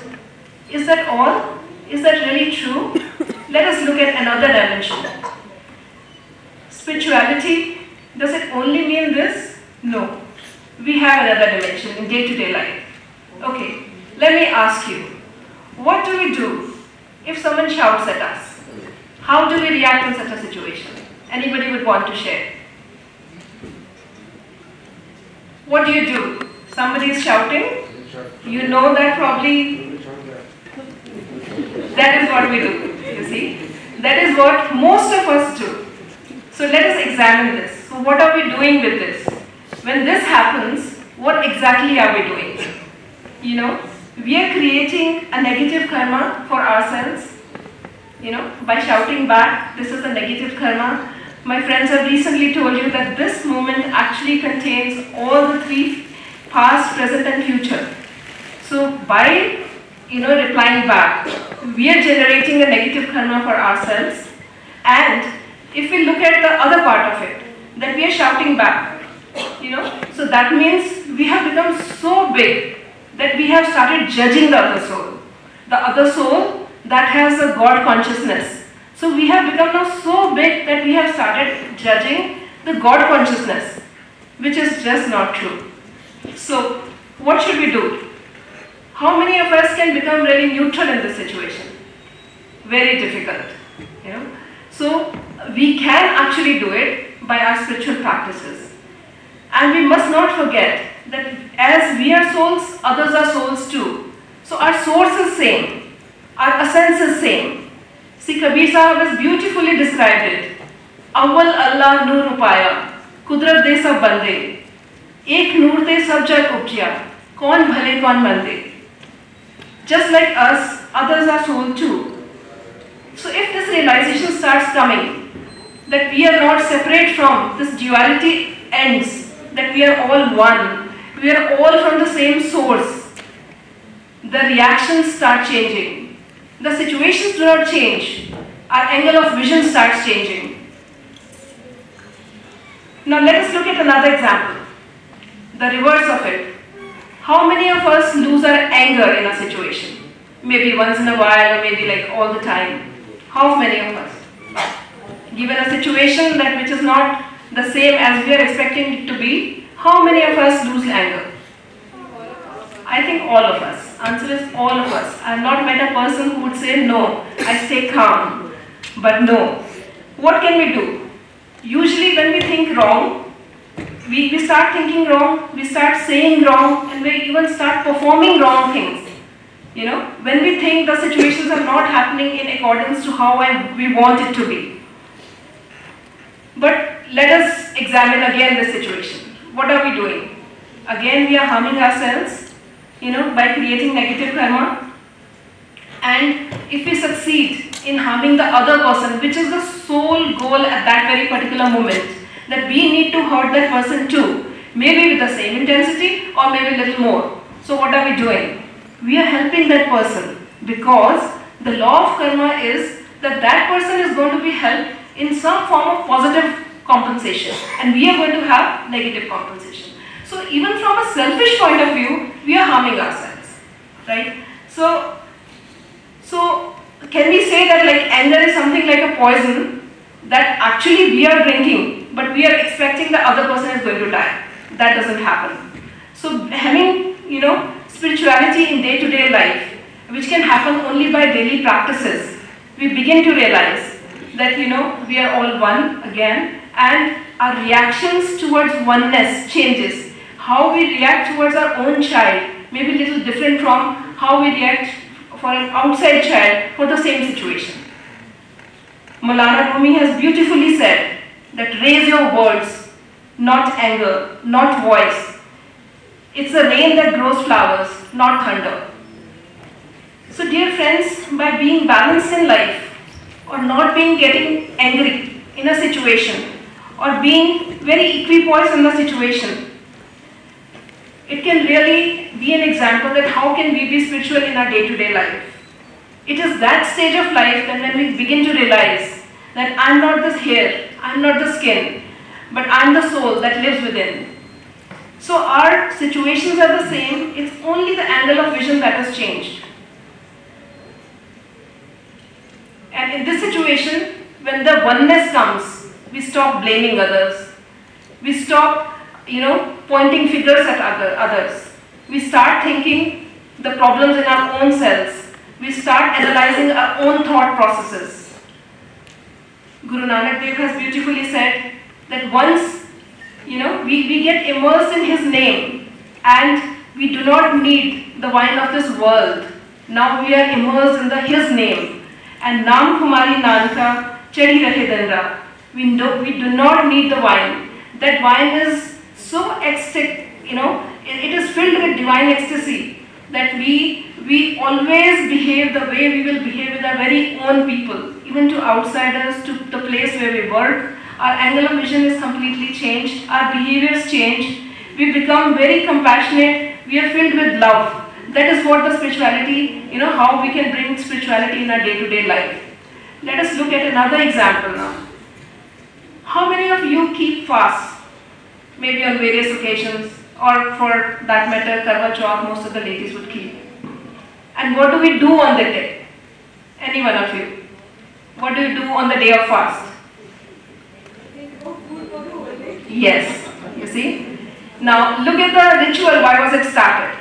You know, hundreds and thousands of years ago, the essence of this, you know, keeping the fast, the ritual was that we will be so immersed in the bhakti of God or in devotion of God that the whole day we're going to remember Him, and maybe even we'll forget our daily rituals like eating, or doing anything else.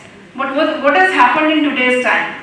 You see, it has become feast because we're going to keep the fast tomorrow, so fast, and then followed by feast again, right? And on the day of the fast, what do? We'll have exotic fruits, we'll have some juices, potato chips, maybe going out and looking for the places where we can get fast foods made for the fast, right? And then how to pass time? We'll sit in front of TV. We'll even book movie tickets, right, to pass away that time. So the habit or the way we are doing the fast it's only now mere symbolism. The actual essence is gone. So now we need to bring the spirituality in our day-to-day life. Means the fast, we should have the real meaning. Fast means an official day to remember Him. You are off from work probably, you are off from other duties. You have one thing, that is to connect yourself to Him, to be one with Him, and you see the change in yourself. Okay friends, these are just few examples. I'm sure at least these examples will let you know that spirituality doesn't mean sitting in caves, going to mountains, leaving your homes. It is just inverting yourself. It is just that, making a connection with Almighty, making a real connection of the soul with Him, and knowing that that divine spark is in everyone. So feeling that oneness. And this simply changes everything in our life. We become totally a different person. So I would say that let our lives be filled with gratitude. Let us realize that in all this chaos, there is cosmos, and in all this disorder, a secret order. Let us feel that. Let us lead the lives of Tera Bhana Meetha Lage. Sweet is thy will. Every time we have some problem in our life that is sent by Him, we can always face it by His energy, by the God's energy. And it has been sent for us for a purpose. It has been sent to us for a purpose, for becoming more wiser, to learn and experience, and also to expedite our karmas. See, towards the end, we have to finish our own karmas. And if God Almighty has become extra kind to us, He wants to take us back home soon. We have to finish our karmas. Not only finish, we have to reach the stage of nay karmas, where there are no karmas left. And that is the time we can go back. So He sends all these illnesses, poverty, even, the defame, all these things come to us to expedite our karmas, to learn another lesson. So let us not forget that, He's our Father. He has universal love for all of us. He's only doing for our benefit. Let us all realize and enjoy that. I would end by saying that let us start realizing that we are the spiritual beings spending some time in the human body and not the humans trying to explore spirituality. This is actually called being truly spiritual in day-to-day life. Thank you so much. Right? And the biggest bahana we keep making to ourselves is that we are so busy. So actually, when we inculcate it in our daily practice, so it isn't about being busy. So next time you're busy, tell yourself, busy but easy. Right? So without wasting any more time, I also want to be easy. I think all of you want to be easy now. So I'll call upon Neelu. She'll narrate a beautiful Shabad from Gurbani. And I request, if possible, all of you cover your heads.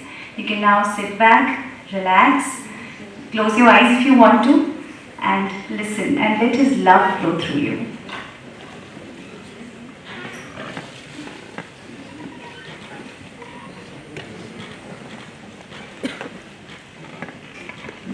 This is the Bani of Shri Guru Tegh Bahadur Sahib Ji, who made the supreme sacrifice in November 1675. We celebrate his martyrdom and devotion next month. At Chandni Chowk, Delhi, to uphold values of human dignity and freedom of religion. And his sacrifice helped stem the tide of intolerance that was unleashed by the then Mughal Emperor Aurangzeb. This also forms the closing chapter of the Sri Guru Granth Sahib. In a sense, it summarizes the universal message contained in this universal Granth that is there for all mankind to revere and learn from. You can read alongside. You can read alongside with me. The meaning is written. You can follow. And I've been asked to do it a little swiftly. For those of you who are interested, they can go to srigranth.org. This is my source from where I have taken this. And there's an ophthalmologist called Dr. Kulbir Thind from America. He has been instrumental in putting this Granth up on the internet. My thanks to him. Shlok Mehla Noma. Gun Gobind Gayo Nahi, Janam Akarat Keen, Kaho Nanak Har Bhaj Mana, Jihibit Jal Ko Meen. If you do not sing praises of the Lord, your life is rendered useless. Meditate upon the Lord, immerse your mind in Him like fish in water. Bikhin Syu Kayo Kahe Rachyo, Nimak na hue udas, Kaho Nanak Har Bhaj Mana, Pare na Jan ki bhaas. You are engrossed in sin and corruption, not detached for a moment. Meditate the Lord, you shall not be caught in the noose of death. Tarnapo yu hi gayo liyo jaratan jeet, kaho nanak har bhaj har mana aud jaat hai beet. Youth has passed away like this, old age is overtaking you. Meditate upon the Lord, your life is fleeting away. Birad bhayo sujhe nahi, काल पहुँच्यो आन, कहो नानक नर बावरे क्यों ना भजे भगवान. Next slide. धन दारा संपत सगल जिन अपनी करमान, इनमें कछु संगी नहीं नानक साची जान. Your wealth, spouse, possessions that you claim as your own, none of these are yours truly and none of these will go with you in the end. पतित उदाहरण भय हरण हर अनाथ के नाथ, कहो नानक ती जानिए सदा बसत तुम साथ. Next slide please. तन धन जिहि तो कहो दियो तांस्यु नेह नकीन, कहो नानक नर बावरे अब क्यों दौलत दीन. The Lord who gave you everything, you're not in love with Him. Now, you insane person, you shake and tremble so helplessly. तन धन संपय सुख दियो अर्जह नीके धाम, कहो नानक सुन रे मना सिमरत काहे ना Ram. Nike is somebody who's dear to us. The rest is explanatory. Your body, wealth, everything that the Lord has given is for you. You do not want to remember Him. सब सुख दाता राम है, दूसर नाहिन कोय, कहो नानक सुन रे मना ती सिमरत गत होए. Next slide please. जी सिमरत गत पाइए ती भज रे तै मीत, कहो नानक सुन रे मना औद घटत है नीत. Life is passing away. That is the cardinal message Guru Sahib has given to us. Next slide please. पांच तंत को तन रचियो जानमु चतुर Sujan. You are clever and wise, know this well. The body is made of 5 elements. जीते उपजियो नानका लीन ताहे में मान. You have emerged from Him and you will come back into those 5 elements once this life is over. घट घट में हरजू बसे संतन कहियो पुकार. The Lord abides in each and every heart.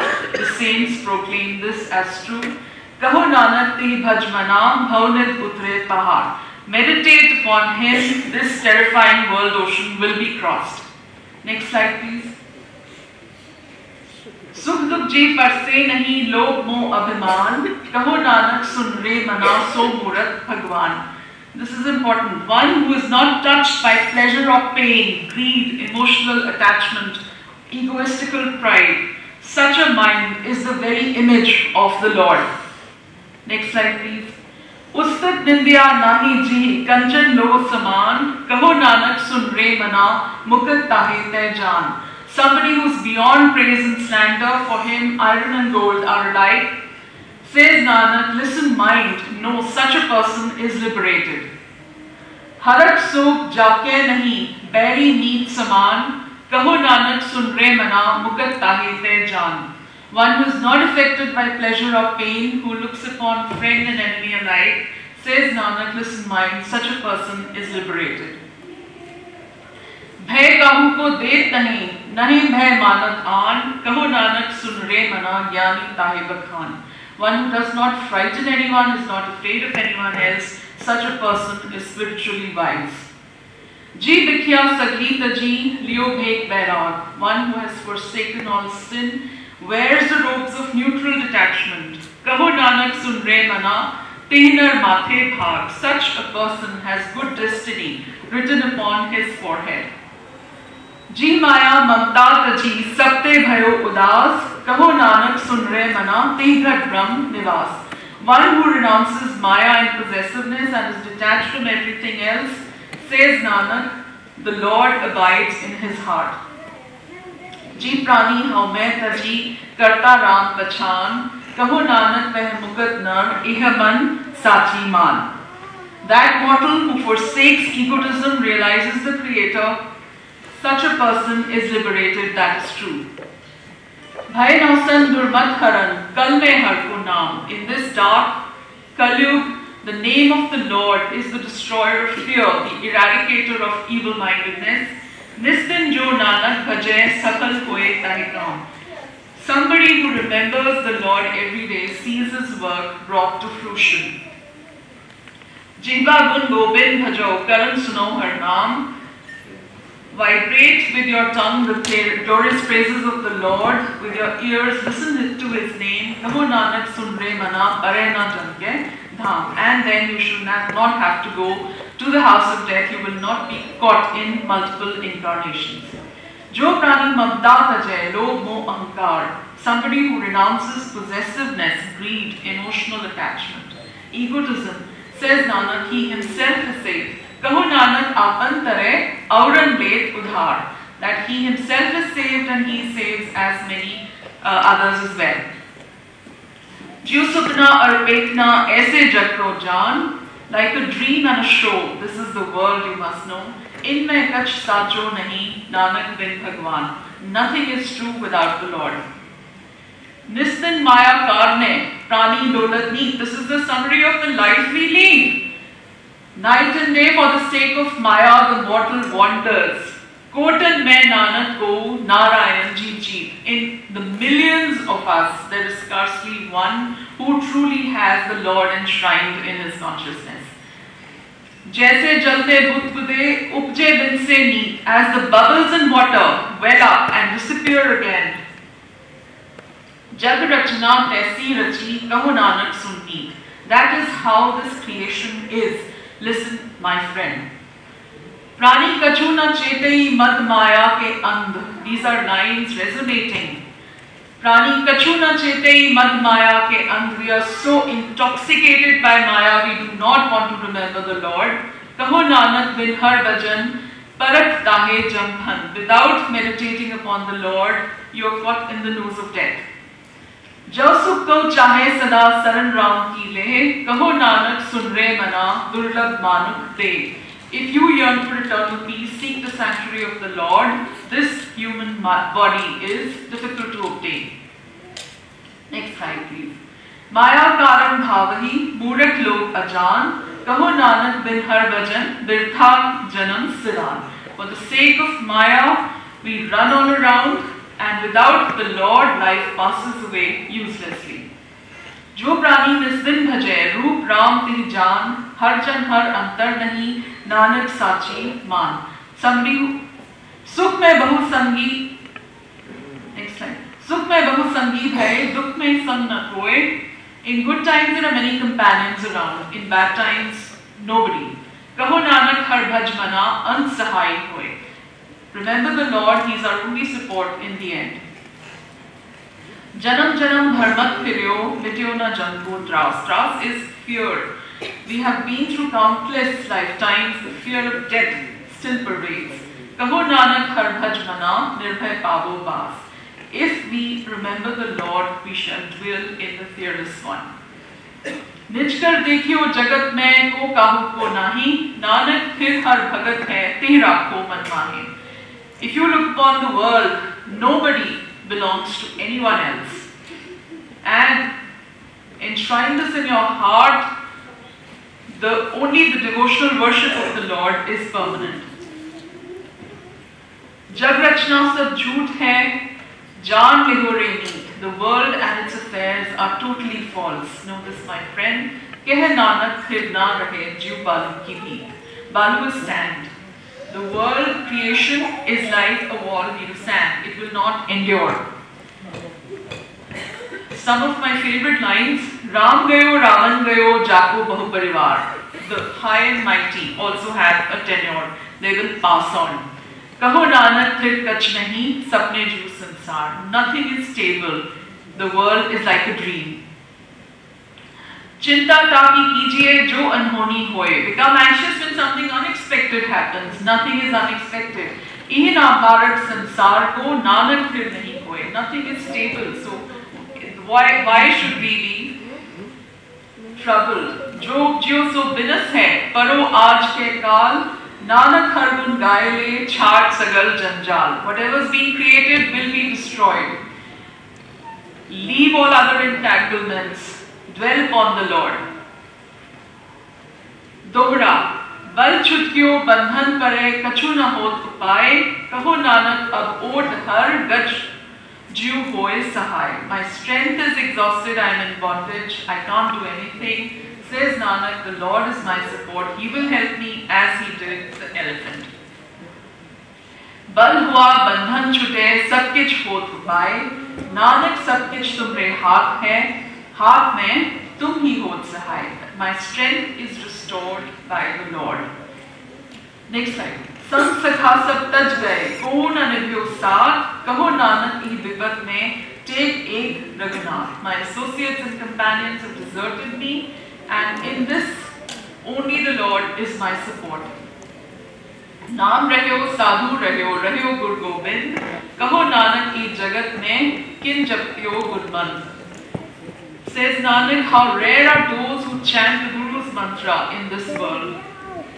Next slide please. Ram naam ur main garyo, jaake sam nahi koi. Ur is the heart. The Lord's name has entered my heart, and there is hardly anybody like him.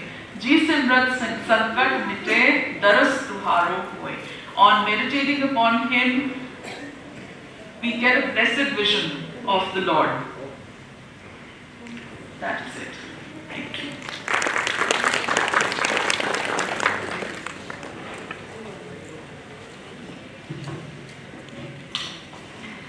Thank you, Neelu, and we are coming to the closing of today's session. This is just another small video left, so let's see the video without wasting any more time.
Orange.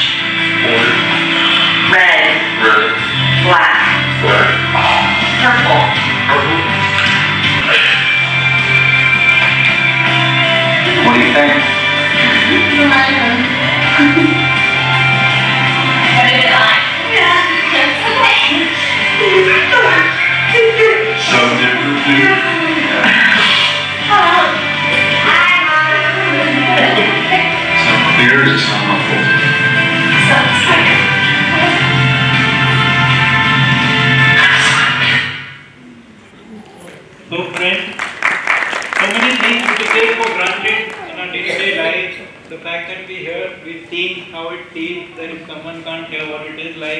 We should have gratitude to God for even the smallest of things, We are in that 1%, less than 1% population in the country in which we have geysers at home. Our kids can have a bath in warm water in winter.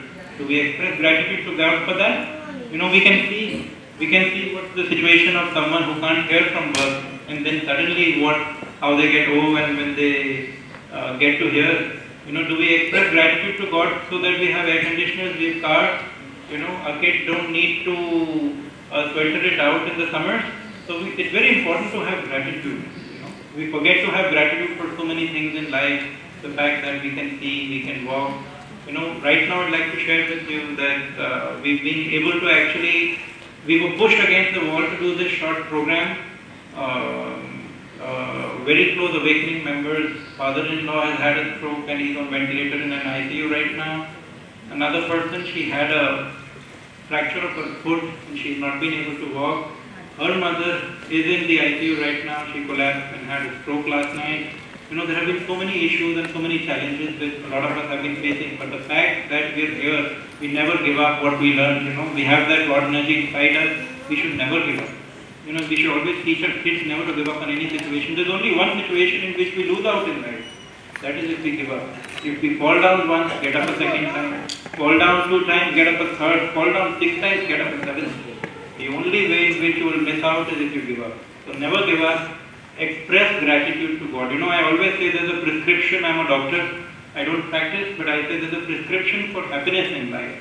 First is gratitude prayers twice a day. We should express gratitude to God twice a day for everything small and big that He's given us. Things that we take granted for, like the fact that, we're having a comfortable life, we're having a peaceful life. We may be having challenges, God gives us challenges only so that we exert and improve ourselves. Without challenges, if there were no challenges in life, why would we exert and improve ourselves? So express gratitude to God for everything small and big. Do it twice a day. And the second thing is pretty difficult. Have forgiveness. Have forgiveness prayers for people. There are people who would have hurt us, but people don't hurt us intentionally. Everybody is a soul. Everybody, including us, has an ego personality. Nobody intentionally wants to hurt us. So we need to have compassion for everyone. If someone hurt me, if someone's done something really bad, said something really slanderous to me, if someone's spoken bad words to me, if someone's shown me down in workplace or at home or in the relative circle or in society, I need to really forgive that person from my heart. If I don't forgive, what will happen? I'll have bad thoughts. I might say a few bad things. What am I doing? I'm generating further negative karma of my own. I'm messing up my own life actually, to be very frankly speaking. And if I actually manage to hurt that person in retaliation, what am I doing?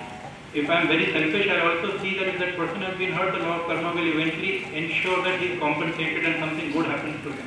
So if you're angry at someone, you're doing something bad, good will happen to him and bad will happen to you. So the best way to do is to forgive. That way you really purify and generate good karma. Gratitude prayers twice a day will ensure you're generating a lot of good fortune, you're doing a lot of good karma.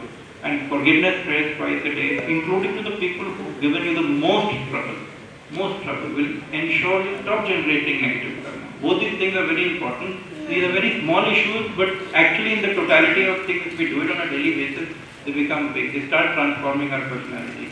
So these things are very important. And the third most important component is your spiritual practice. Whatever you do, you may go to ISKCON, you may do the Mahamantra, you may go to Art of Living, you may do Sudarshan Kriya, you may go to YSS, you may do Kriya Yoga, you may be a Buddhist, you may be chanting. You can do any practice, do it twice a day. So give twice a day an opportunity for your soul to develop your intuition. These things are very important. Gratitude prayers twice a day. Make it your daily habit. Forgiveness prayers twice a day. And then your spiritual practice twice a day. With this, we've come to the close of today's program. And I hope you had a nice time. If there's any, we have a couple of short announcements.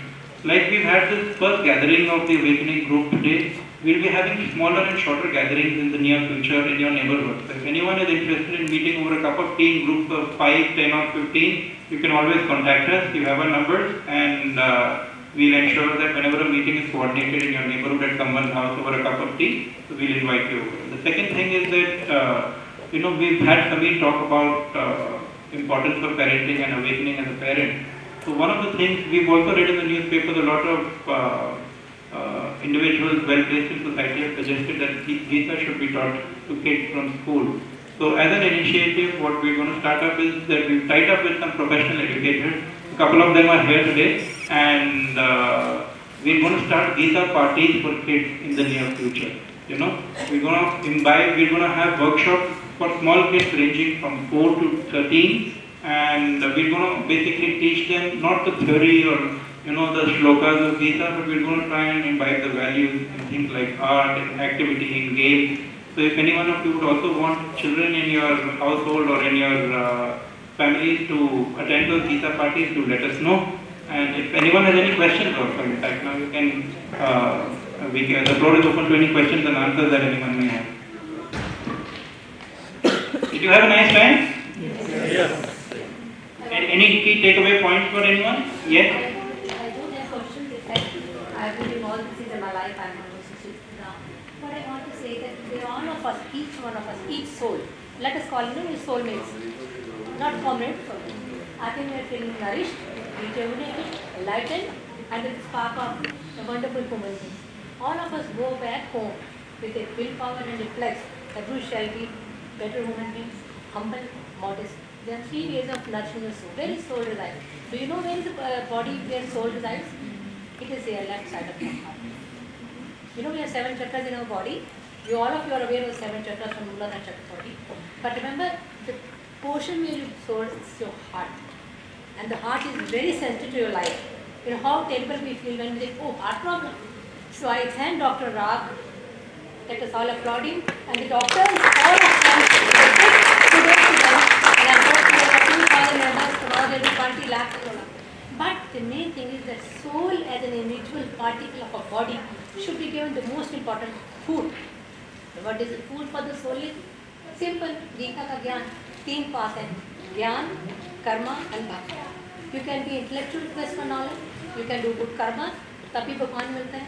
कर्म करो अच्छे. Bhakti na bhi karo. So let us follow Gyan, Karma and Bhakti. Total surrender. Lord Krishna says in to Arjun that give up everything. Enjoy. Surrender to me. I hope by surrendering to God, दुनिया की सब नेमतें आपके पास आ जाएंगी. कर्म करो. Be a professor, doctor, scholar, whatever you do, a good parent. But साथ साथ देवी, just thank God. सुबह उठते ही सूर्य की किरणों से खुदा को सलाम करो. रात को सोते समय 5 मिनट उस खुदा को सलाम करो. और देखो आप सबसे richest man on the planet Earth. You will be. And I'm sure with this awakening today, all of us are awakened to light of tremendous 7 colors of the rainbow. हम गॉड को देखते हैं. एक गॉड आप देख सकते हो. एक आप गॉड सब में देखा जो दिखाई देता है. लॉर्ड सन. सुबह उठ के सूर्य की पहली किरणों को देखो. प्लीज माइक उनको दे दीजिए, पीछे सुनाई नहीं पड़ रहा. सुबह उठ के सूर्य की पहली किरणों को देखिए. सुबह उठ के सूर्य की पहली किरणों को देखिए. दुनिया भर के सेहत के टॉनिक्स टॉक्सिन क्लियर हो जाते हैं. और 5 मिनट के लिए पार्क में बैठ के आप सूर्य से बातें करिए. सारे भगवान के पीछे पीछे खड़े हैं. शिवा, लॉर्ड कृष्णा, अर्जुन, सब आपको देख लेंगे और आपको दुनिया भर की दुआएं दे देंगे. 5 मिनट मेडिटेट करिए. There no idea, no books, nothing. But I think सुबह उठ के आप नेचर के पास जाके सूरज के सामने लॉर्ड को सूरज के रूप में सलाम करिए. ओम भगवान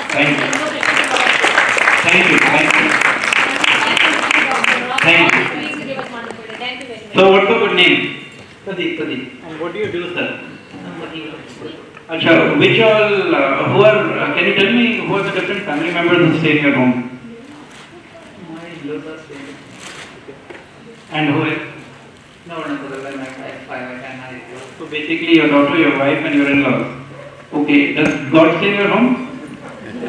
You know, this is what I'm talking about. The de facto thought process that we have, even I have, is that, we need to realize God as a part of our daily life. He's not somewhere else, He's not in the cave, He's not in the mountains.